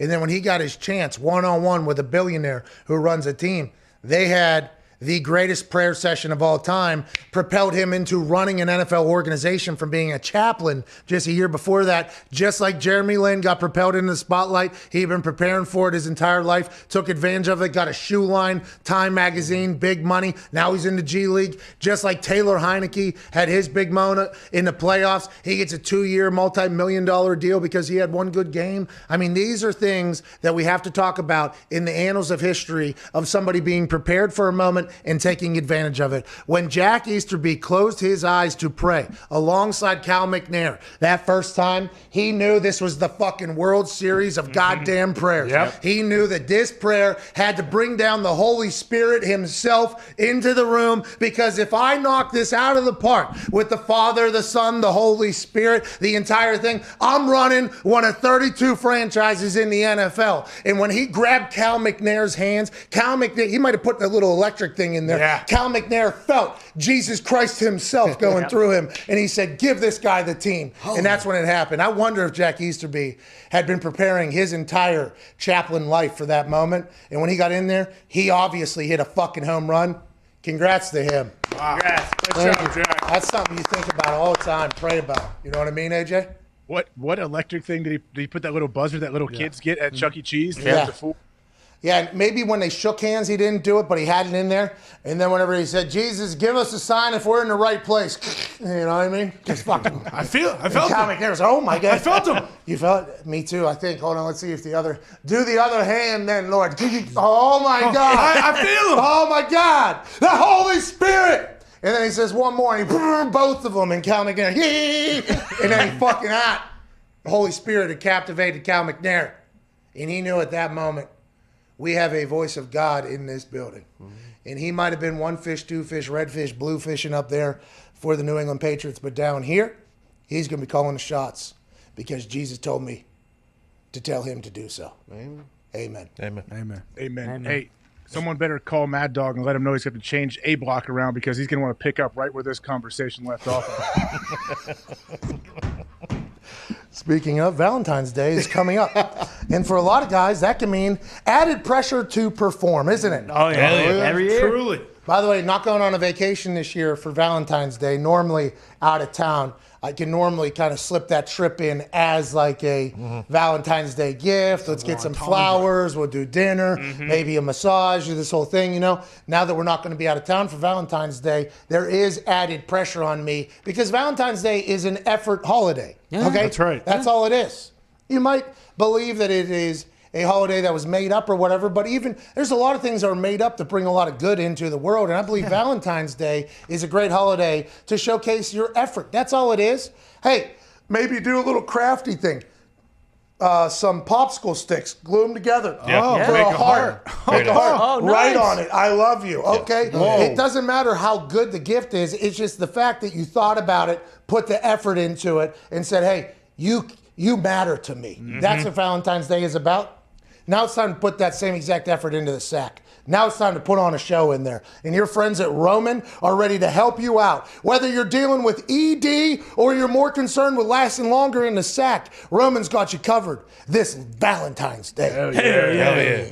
For a limited time, Roman has special offers to make you ready for Valentine's Day. Get up to $35 off your first month of ED treatment if prescribed. And if you purchase swipes, you'll get a free bottle of lube added to your order. The whole process is straightforward, simple, and discreet. One less thing you have to worry about on Valentine's Day. The swipes, by the way, are your tag team partner to longer, better sex. You rub the swipe on, go ahead, let it dry. It will not transfer. How you doing? Keep it moving. We're going a long time. It's Valentine's Day. Add in the bottle of lube. What are you talking about? Oh my God, this is going to be a Valentine's Day that's talked about forever with your friends at Roman. Right now, you go to getroman.com/USA. You can get started. That's getroman.com/USA. Free bottle of lube.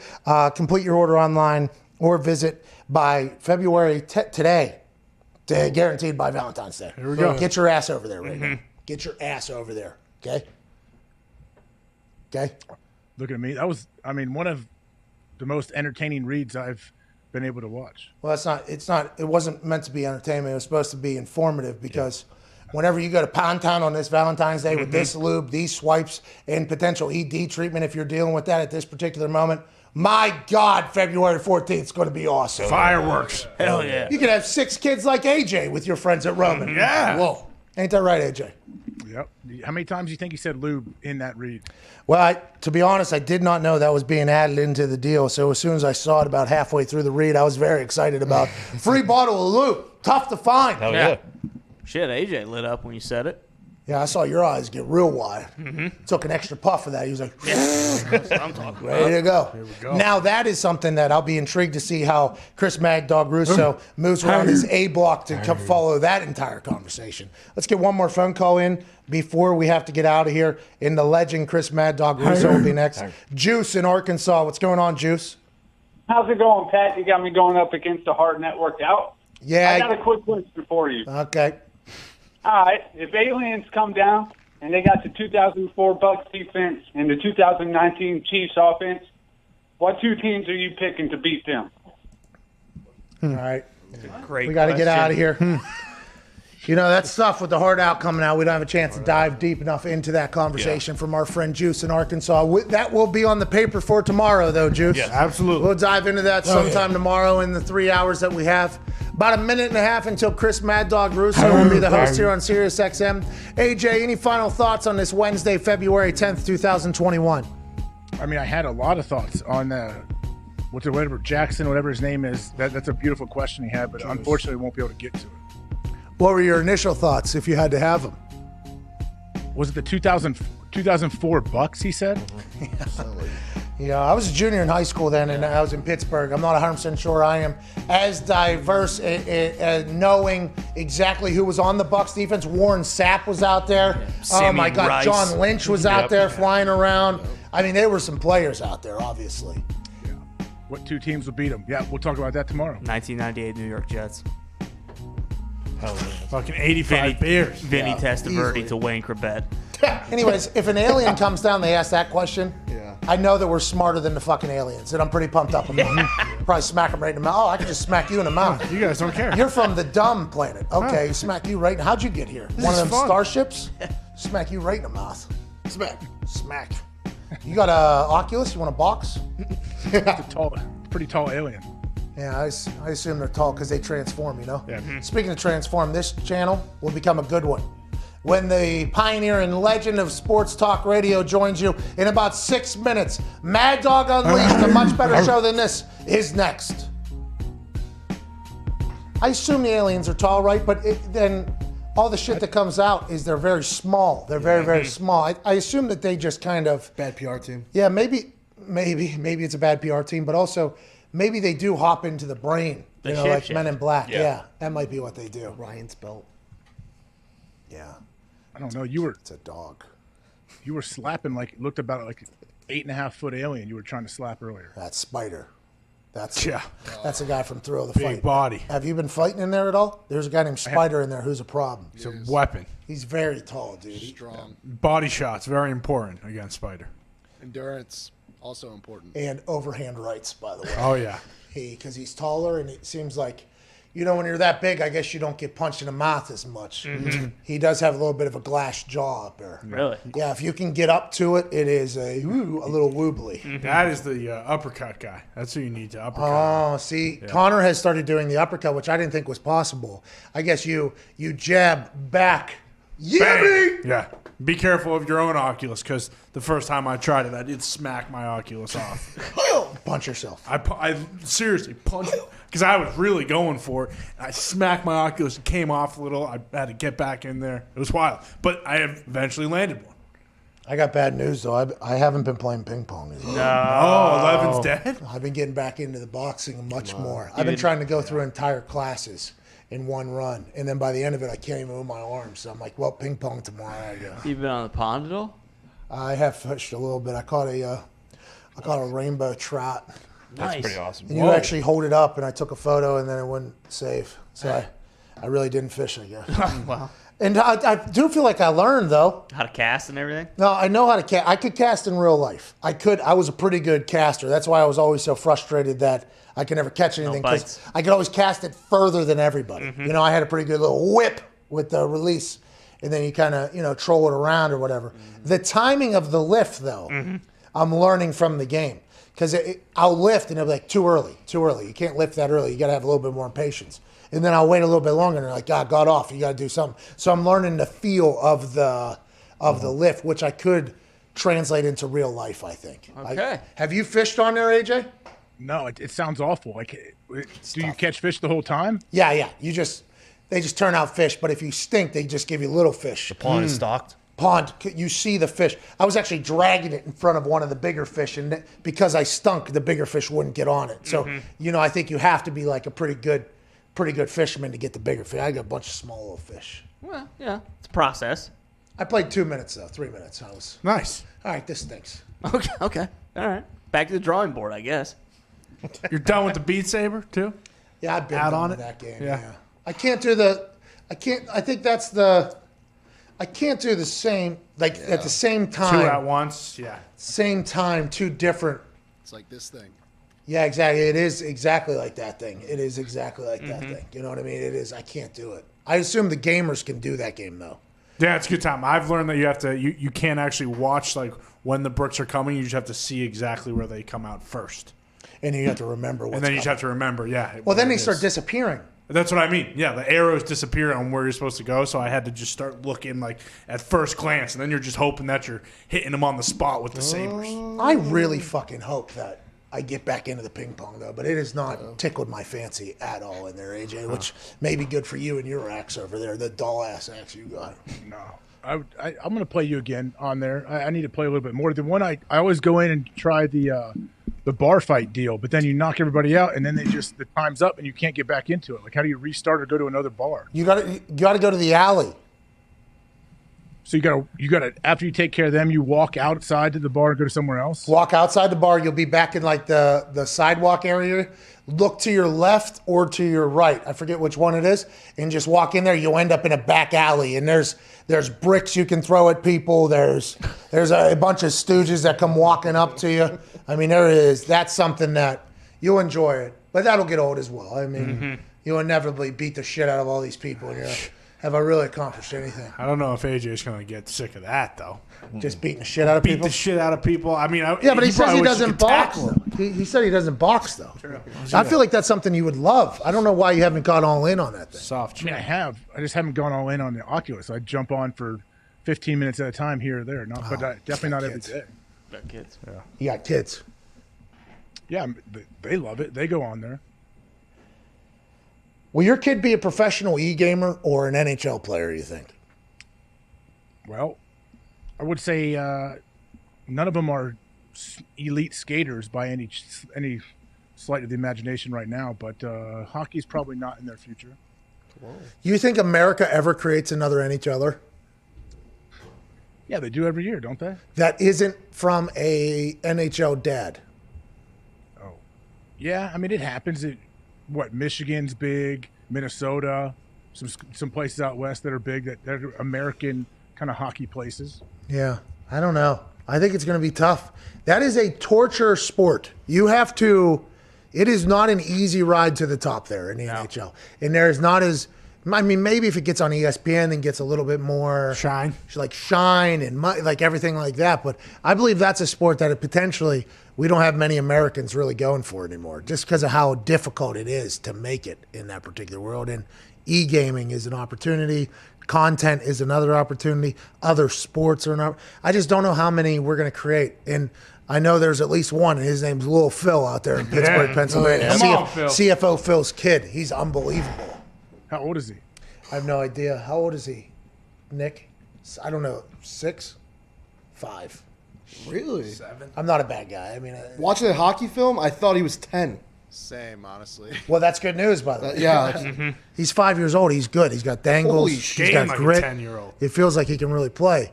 And I'm like, how do we get him to do, like 200 or 300 sprints on the pond every day? Like, how do we get him? Can't force him to do it. Have to. Have to force him. I think we're going to have to. I think You can show him if you're CFO Phil, you could be out there in the morning doing that, and maybe Phil, the kid hopefully will see it. Hey, to be fair, Phil eats terrible food every day to be fit, and he does all this bullshit workout stuff. And none of it makes any sense to me. Peloton, he's on there every day. Ugh. He ran marathons. He does all that shit. He does do that. I don't know if he's on the skates every morning though, but Phil coaches our high school team. So Lil Phil does see like the high school team, the practice and the dry land and the run and everything like that. So I think that definitely helps him out. But I think he is gonna have to have his own little drive to have to wake up in the morning and just do that the entire time. Well, he sees what it takes. That's the thing. He's not thinking about it, but in the back of his mind, he's gonna know like, hey, the guys that are good on this team that my dad coaches, like they look like they're doing the extra things. They're competitive. They're doing all of these things. I think that gets stuck into someone's brain at a young age, and maybe you can use it. I hope so, man. The amount of money on the internet now, there's no way in fucking hell I'm kicking the soccer ball against the wall all day. What was available now is available back then. Like the only thing that was available back then was like a couple video games you could play, but you had no idea what the outcome. You're just passing time at this. You didn't know that there was professional gaming coming. You didn't know any of that. If I knew, like, hey, I could go make content, especially with the shit I was doing there's no way in hell I would do it. I think we're going to see a drop off. I think in that type of commitment to sport. Well, the old style sports at least. I think you're right. But when you're a kid, like say you did this, you started to get into the content world when you were a young kid. What would you do to separate yourself from the other billion kids doing it? Well, I'd probably kick something really awesome, but I wouldn't have to do it at a level where it's like, you know what I mean? Like the trick shotters. I enjoy what they do, very innovative stuff. But I mean, if you have an average leg and a lot of willpower and you're willing to stick around, you'll be able to make a lot of those trick shots. You know, that actually like, hey, I have to go and become the strongest at this or the best at this or the best in shape at this. Like, I don't know if that's gonna, we're talking about Charlie Woods earlier. It's like Charlie sees what the dad does. Tiger wakes up every morning still, sauna, workout, putt, chip. Like Charlie sees the blueprint there. If you don't have that in your life, will you do it? I don't know. Is the world changed too much for that? Yeah, especially when gaming and the internet are going like this, and sports, some of them at least, are kind of starting to slope off here. Will lacrosse ever get its real time? Oh, yeah. PLL just merged with the MLL. What do you mean? No. Hey, I watched some of those PLL games. Who's that? Paul Rabel. Yeah, Paul Rabel. Yeah. I see him. I never met him in real life. I see him on the internet. Good work by that guy. He's Jackie Moon. Yeah, he is. That guy's Jackie Moon. He created the league. Yeah, it's all. I watched that, but I guess they'll continue to pump out lacrosse players. But man, there's a lot of torturing your body you have to do in some of these sports. Wrestling, like Kurt Angle, those kids, you just got to torture your bodies. Yeah. Oh, you're watching all your friends just kind of chill. I'd assume there's going to be some cases where it's like, yeah, I want to do this, and then you got to hope that he or she is even able to become good enough to become a professional. Even if they have the mental side of it, it's like, okay, will they even be able to do it? I don't know. I'm worried about it. I got into a big conversation with Phil about it last night. I'm like, is little Phil our last hope potentially for hockey? I had a lot of gloom and doom there because my kid ain't going to do shit. My kid's going to stink. I know that.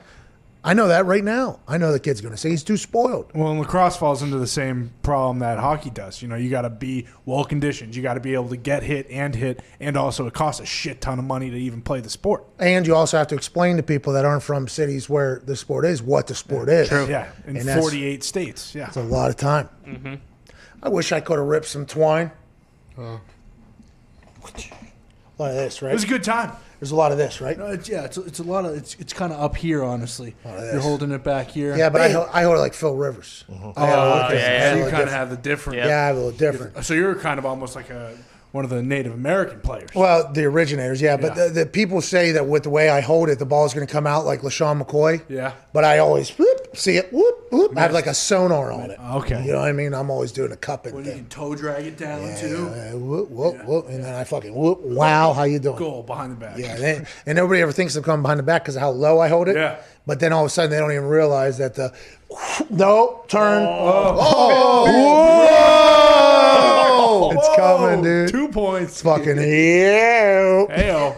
How you doing? ESPN top 10, probably 4 or 5. Yep. Impressive, but not a big enough sport to really get up to 1. Even though people would have said it was good. You know what I mean? I would have thought that you'd be down here ripping low to high. I got a submarine too. Don't you fucking even worry about that. Okay. I'll take that son bitch. I'll even like those. What's the part of the band where they? Patan. Oh, the fucking drum major. Color guard. Me with the lacrosse stick. It's like fake. Throw it up. Whang! Oh man, yeah, that was my move when I played lacrosse. Like with the pencil. Yeah, that was my move. It was. It's a shame that hasn't been adapted. I guess only a couple people can do it. Nope. Whack. Whoa! You know what I mean? Oh yeah. You get the goalie going, whoa. Yeah. Where's the ball? Mm-hmm. Whoa, it's fucking behind you, pal. Never seen this hidden ball trick. It's fucking behind you. Turn around in the little weird looking net. Right next to your water bottle. Why was that the net, by the way? Huh? How is that what they came up with? Well, because the crease, of course. Yeah, but then how'd they create the crease? I mean, there's some weird shit out there. There's the big circle thing. I mean, lines on the field came first, and then they're like, all right, how are we going to fill these things? You ever play? Never played. Does your high school have it now? No, come on. It's I want to let you know, northeast. my high school does not have lacrosse. Okay? Out west. Have a little bit of respect for our high school, please. Okay. Be a lot of lacrosse people upset. My high school has lacrosse now. It's big, I guess. Yeah, relax, bro. Sport of the future, dude. Dippin' Dots of sports. Our high school does, in fact, have lacrosse now. I don't like it. Still a development program. Is it a club sport or is it a real sport? These kids are good. Now, I want to let you know, now, the Plum lacrosse team, fucking gritty group. They can play now. That is a gritty group. They will get out there and rip some damn twine. Let's go, Plum Lax. Let's go. Work hard. What group of kids are that, you think? Is that the soccer kids playing? Hockey kids. A lot of hockey kids, yeah. Hockey and lacrosse are very. Oh, is that why our similar. hockey team and the high school hockey team's only got like 7 skaters? Because all these dudes are doing Relax. Switching grass to lax. hockey? Yeah, feels like it. This is what's happening all over the place. See, they're killing the sport without even us even knowing about that. Don't even know it. Lacrosse is killing the hockey. Football kids play lacrosse because lacrosse is a spring sport, isn't it? Yep. Yep. Yeah, football and hockey kids. I mean, is hockey ever going to get the traction you think it deserves in America? No, It should. Though. Why?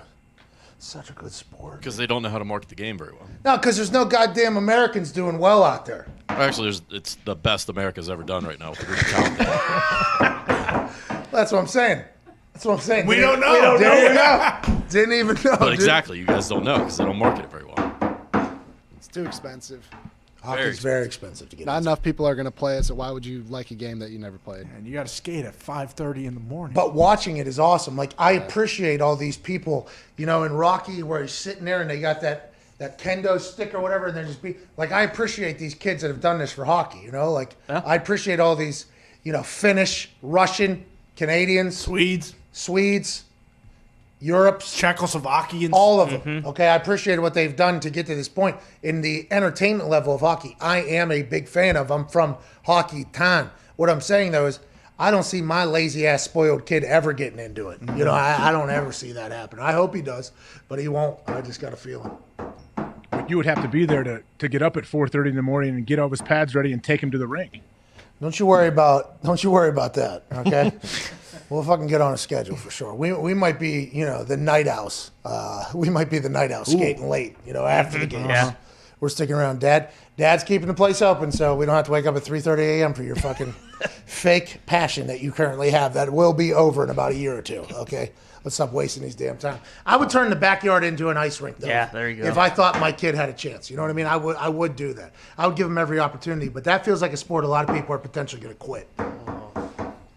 Well, yeah, or it's just hard to advance. I mean, do they give full rides, or do they have to split up their scholarships? Yeah, you leave high school, you go juniors, and then you get a scholarship later, like at the age of 20, and then you go into the NHL. There's a whole process. It's a good process. I hope it maintains because I love the sport. I enjoy hockey. You know what else? Women's hockey is a great sport. Oh, yeah. Like, hockey is a great sport that transitions into the women as well. Every 4 years, the Olympics, our United States women just beat the shit out of people. I mean, it is. They fly around. It's pretty awesome. Where do they play? Are those college players, or are there professional women's hockey? I believe there. I don't know. There is now, yeah. I saw there's some drama, on the internet. What? Erica Nardini was trying to promote it. Then people were like, "Nah, we don't want you." And it's like, a lot of us didn't even know it existed until Erica Nardini talked about it. This seems like you are potentially drumming up a grandstanding operation that's not good for your entire sport. And then Erica's potentially starting her own league. Every 4 years, I'll watch women's hockey, and they're very, very good. But I have no idea until Erica was getting yelled at by the NWHL. Yeah, whatever it was. I didn't even know it existed at that point so I guess there are professional women's hockey leagues, and I would assume that it's very good content. Nobody knows about it, just like the NHL though, same type of thing. Yeah. I think it's an overall hockey problem. But there's colleges, obviously college women's hockey, Boston College, I think.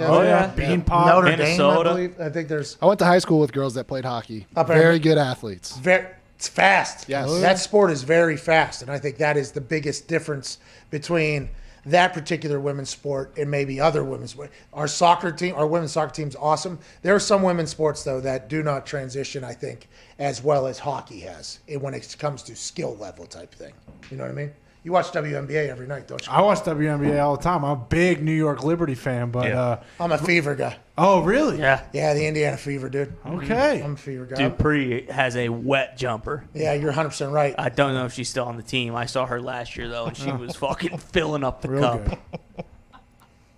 I don't know. I didn't know that person. Shout out to Dupree. Shout out to Pre. Shout out to Pre. Shout out to Pre. Thank you, I Dupree. know what her first name is. Indiana Fever player? Yeah. Shout out to Pre. Shout out. Shout out to Pre. Center. Wet jumper. Hey, you know what we should talk about before we get out of here? I got attacked on the internet by some people for not talking about this. Like, hey, Britt Reed's a stooge, dude. Yeah. This guy is a fucking stooge, okay? This is his second run-in, right, with intoxicated driving. He had one in 2008, I guess, or something like that. This is 13 years later. He's still potentially. Now there's a 5-year-old with life-threatening injuries. I mean, that is a terrible way to be the son of one of the greatest football coaches of all time. Now, I'm not saying he hasn't worked hard to earn his job as an outside linebackers coach, but anytime you're a coach's son and you distract and deter and take away from it, the entire world thinks, oh, this guy's ruining a fucking gift-wrapped opportunity that the rest of the world would love. This guy's doing that, especially Super Bowl week. Hope the 5-year-old and everybody survives. But know that just because we choose not to talk about some stuff that is pretty obvious, we think Britt Reed is a stooge. We are a big Britt Reed is a stooge show, just to get it officially on the books. Yeah, well, going back to like his previous arrest when he spent some time in jail, like it was some weird road rage incident too. So he's come through that and everything, and then now this happens. It's like what's terrible too is it sounds like the mom pulled over to help another car that was on the side of the road, and Britt Reed hit that car, the one that pulled over to try to help a broken down car. That's it. I don't know if that's 100% true or not, but I heard there was 2 cars there, and he hit the second car in. And especially now, people that are driving drunk, it's like, yo, come on. There are so many alternatives and options at this point. I mean, I was watching last night. Kevin Durant showed up in the back of, I think, an Uber, potentially. It was a SUV.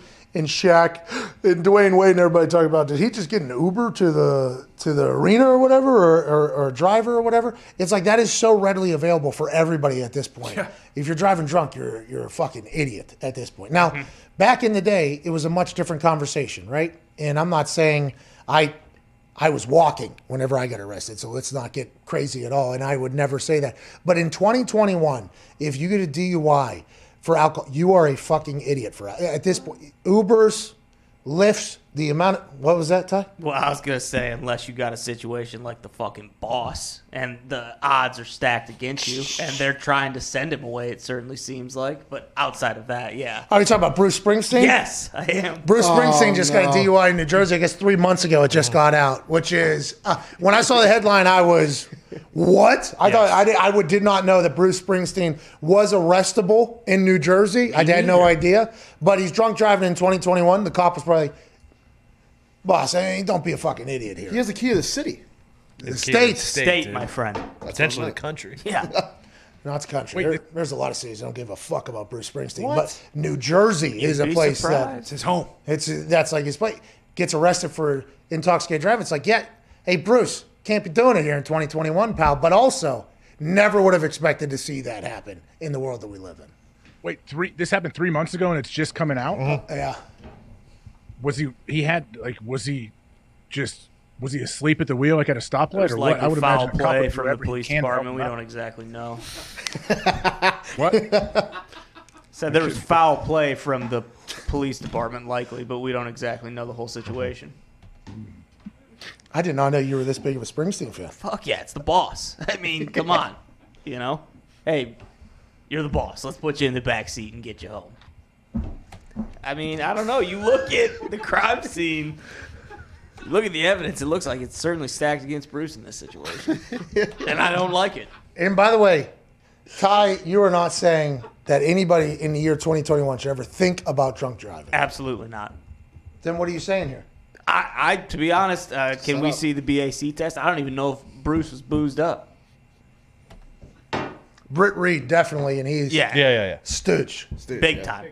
But also... And by the way, Bruce Springsteen can't be driving drunk, dude. It's 2021. Get a driver or whatever. How I feel. But the Springsteen fans are like, excuse me. Can we get some evidence from this thing? We're 3 months into this now. Yeah, I want to know what happened. I'm not so sure he didn't have some, Heineken NAs in there, and they're just, he's got beer in the front seat. Let's fucking arrest the boss and try to tarnish his entire reputation. So you're saying Bruce potentially had non-alcoholic beer sitting there? Yeah. Mm-hmm. Hell yeah. Probably smoking some cigs. I don't doubt that. But They smelled the cigs and the non-alcoholic beer and automatically assumed that the boss had alcohol in his system, you think? I think so. Maybe they thought his newest album stunk. I don't know. Did it? No, it was pretty good. No. Bruce, the boss has still got the fucking magic touch. I mean, let's be honest. But I don't know. Maybe those guys did. Guy probably just played a 4-hour concert, was a little tired on his way home. What if he has an entire jail night album coming out? That'd be awesome. good God. About the night he got put away. Folsom Prison. The other thought is, hey, Bruce, lay off the booze for a little bit. Yeah. It's not 1975. You can't just go out for a joyride mowing people down on the streets. He wasn't doing that, is what I'm saying. You don't know. You don't know. Ty, you do not know. We don't know. And that's the issue. Come with the facts, and then we can talk about Bruce being Let's a see the scumbag. facts. See the facts. What if it comes out he blew a .8, Then you know the what? highest BAC of all time? I'm going to be really disappointed in the boss if that's the case. Not right now, though. Not right now. I think it's possible the boss did nothing wrong, and they're just trying to Hold on. take him down. Just quick thing. We don't know if that's true. Okay, we do not. Okay, 2021, don't be driving. There's no reason. You can't be doing it. You can't do it anymore. If you're listening, you're not. You're only watching because it's YouTube. Don't do it. Okay, there's no reason to do it. We're past that time. To go back and do a little fact-checking situation, Phil has texted me. Mm-hmm. And, Nick, like super friend, super Uncle Nick to the Phil Main's family. Yeah. Little Phil is 7 years Okay, I old. think what you're saying. He's not 5 years old. Hey, time flies, huh? What did I say? What did I say? 6, I believe. I think I said 6. I did not say 4. Fuck you. I was. You were 6 or 7. I think I said 6. Right there. Yeah, because I feel like I'm a better friend now than Nick all of a sudden, and that is never the case. I am never like the guy that, remember the birthday, good guy. Mm-hmm. Oh, remembered the kid's age, good guy. Oh, remembered the gift, good guy. I'm never that guy. Yeah, what'd you get him for Christmas? Bingo. We got him something awesome. You should see what my name was attached to that showed up at his house. Isn't Nick the Godfather? Yeah. Yeah. Okay, anything under 12 is the same. I guess. That is a thought. Shout out to my wife, though, by the way. Best gift giver of all time. Shout out. She's a very good gift giver. And then, I got him a hockey stick. Single-handedly keeping the sport alive in this country. yeah, he didn't use it, broke. Oh, yeah. He forgot his age. He got mad. If anything, that's a compliment. What's my age again? If he's 7 scoring goals like that, and I thought he was 5, got a stud. Well, the thing about it, though, is I guess you were inflating the numbers to make him look a little bit better than he actually was, because we thought as a 5-year-old he's already doing that. We started talking to him like he's a 10-year-old. That's only 3 years different instead of 5, so a little bit difference there. And needless to say, I'm getting the kid a fucking hockey rink for the next Christmas. Oh. I'm very much getting him stick. Now that I know where the levels are. Suck it, Uncle Nick. Shout out to Amazon. Can I do that? Can I just buy him a hockey rink? Yeah. Oh, yeah. You can. I assume so. I'll tell him about it, too. You have to now. So his dad will have to put it together. Yeah. That'll be awesome. They're not easy to upkeep. That'll be Phil's job. That's You want, Phil's problem now. you want a good player or not? Whoops. You know what I mean? You want a good player or not? Just cover it in water. I'm calling Phil. How about those ice skating treadmills? You ever Those see are those sweet. things? Those are sweet. Yeah, it's like you could do all your puck stuff. I don't know. And you Fucking ice skate. Dangles work. Dangles? Puck stuff. Puck stuff. Oh, Phil's not going to answer. He's been pretty chirpy in the fucking comment section. Has he? He probably knows. He's probably watching right now. Phil, CFO Phil, let's go. He's probably watching the YouTube on the What's phone. this guy do? He might be training little Phil. He might be on the Peloton. If I know Phil, he does not like to be on air. He's not exactly thrilled that we're talking this much about him. All right, that's the show, dude. What do we got today? Anything else? Hammered Down's coming on? Hammered Down's got winners, AJ. I believe it. Is it on? You have Hammer Down on Wednesday? Yeah, we changed to Monday, Wednesday, Friday instead of Monday, Thursday, Friday because there's no Thursday night football games anymore. That's cool. So what do you guys, you talk about betting on like soccer and hockey and stuff now? And basketball, yeah. College hoops, AJ. And lacrosse, man. You should see what we do with Oh, lacrosse. man. Big year for the Atlas. A few weeks in baseball. Mm-hmm. Yeah, a lot of betting. I don't make a lot of picks. I just listen and make money off it. These guys do a lot of research around here. A lot of research. Mitt is currently on a heater that we could have never seen coming. He is hot You ride the Mitt train until it goes off the tracks, which could potentially happen. And if it does, still a great roll. Good job, well done. Still a great roll here. Somebody else, though, will get hot. Gumpy will get hot. Then Diggs will get hot. Then potentially Lombardi will get hot if we haven't. Then Zito will get hot. Oh, yeah. Nick was 2-0 last night in hockey as well. The thing about that is Nick has been on quite a roller coaster with the betting, but when Nick's hot, there's a lot of money to be made in the hockey betting. There are some ups, but boy, there are some downs. Nick will put out every single bet for every game. Over, under, winner, money line, puck line. There's 5 games a night. He's giving out 15 fucking picks. It is unbelievable. You really, when you put yourself out there like that, you're asking for people to dance on your grave whenever you miss, maybe like go 2-13 on a night. Sure. But then the next night, Nick will do the same thing. He'll step right back in there like Phillip Rivers after throwing a pick, and he'll go fucking 10-5, 11-4, 12-3, and it's like, we're back, baby. And then the next day, 1-14, and then we're back. And then it's quite an emotional wave that Nick has been on here with Hammer Down, to be honest with you. But how can you watch? So then, Nick, do you sit there and watch all those games? Every single one of them, AJ. I got 16 screens. I'm watching them all and paying attention to every single one at once. No, I don't watch them all, you idiot. Yeah, he's lying. Gumpy says he watches them all. He's lying. Gumpy actually might watch them all. I don't 45 lie, screens. my friend. I do not lie. I believe him. There's a lot of different ways. I don't watch a single minute of any of them. It's all about the numbers. The Cowboy gets on those numbers horse and rides them. Mm-hmm. Rider of the numbers. Riders of the stats. Oh, Yeah. that makes sense. Yeah. Would have been nice. Into the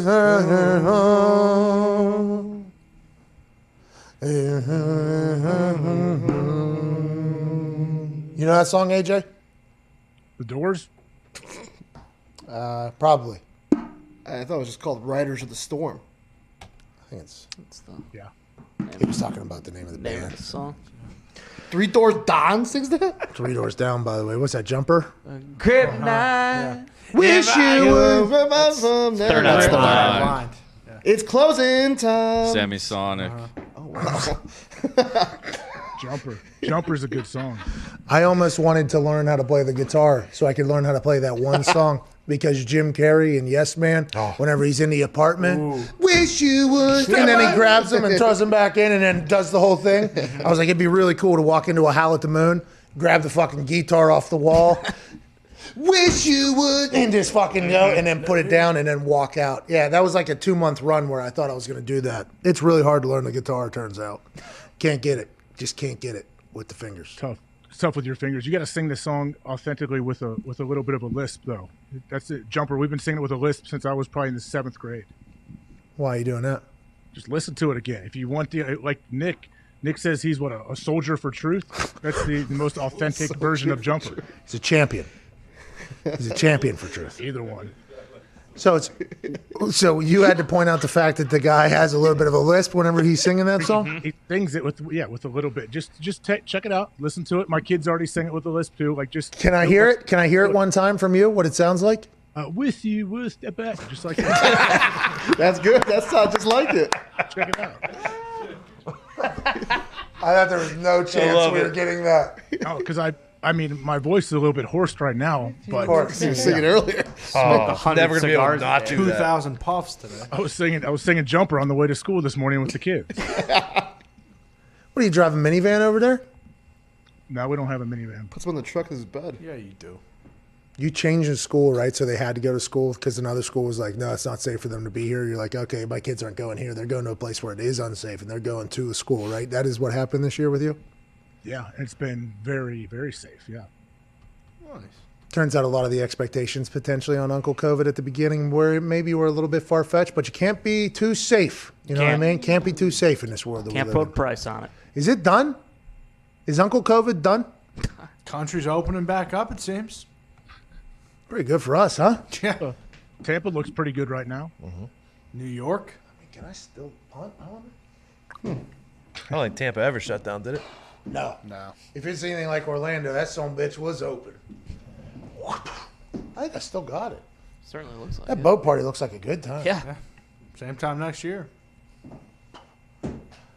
Yeah, can I do the show still? Yeah, I don't give a fuck. All right, let me see. Still got it. We'll talk about that tomorrow. See you on the field. That's the show. Not a bad day today. Not a good bad day. Not a bad day. Tomorrow we'll continue to cover the bullshit that is in the NFL right now. We appreciate you all for spending time with us. I believe some of the boys are taking off next week. Nobody. Waiting for HR department to get back to us. Yeah. What's that? Waiting for HR department to get back to us. Listen, now, I will fire you if you don't take off a week within the next couple weeks. Mm-hmm. Like that is a very serious. I'll do the show alone. I filled out the doc. It's on HR. You should fire HR. If I am out the if we final don't- 2 days of next week. Okay, so you're out Thursday, Friday next week.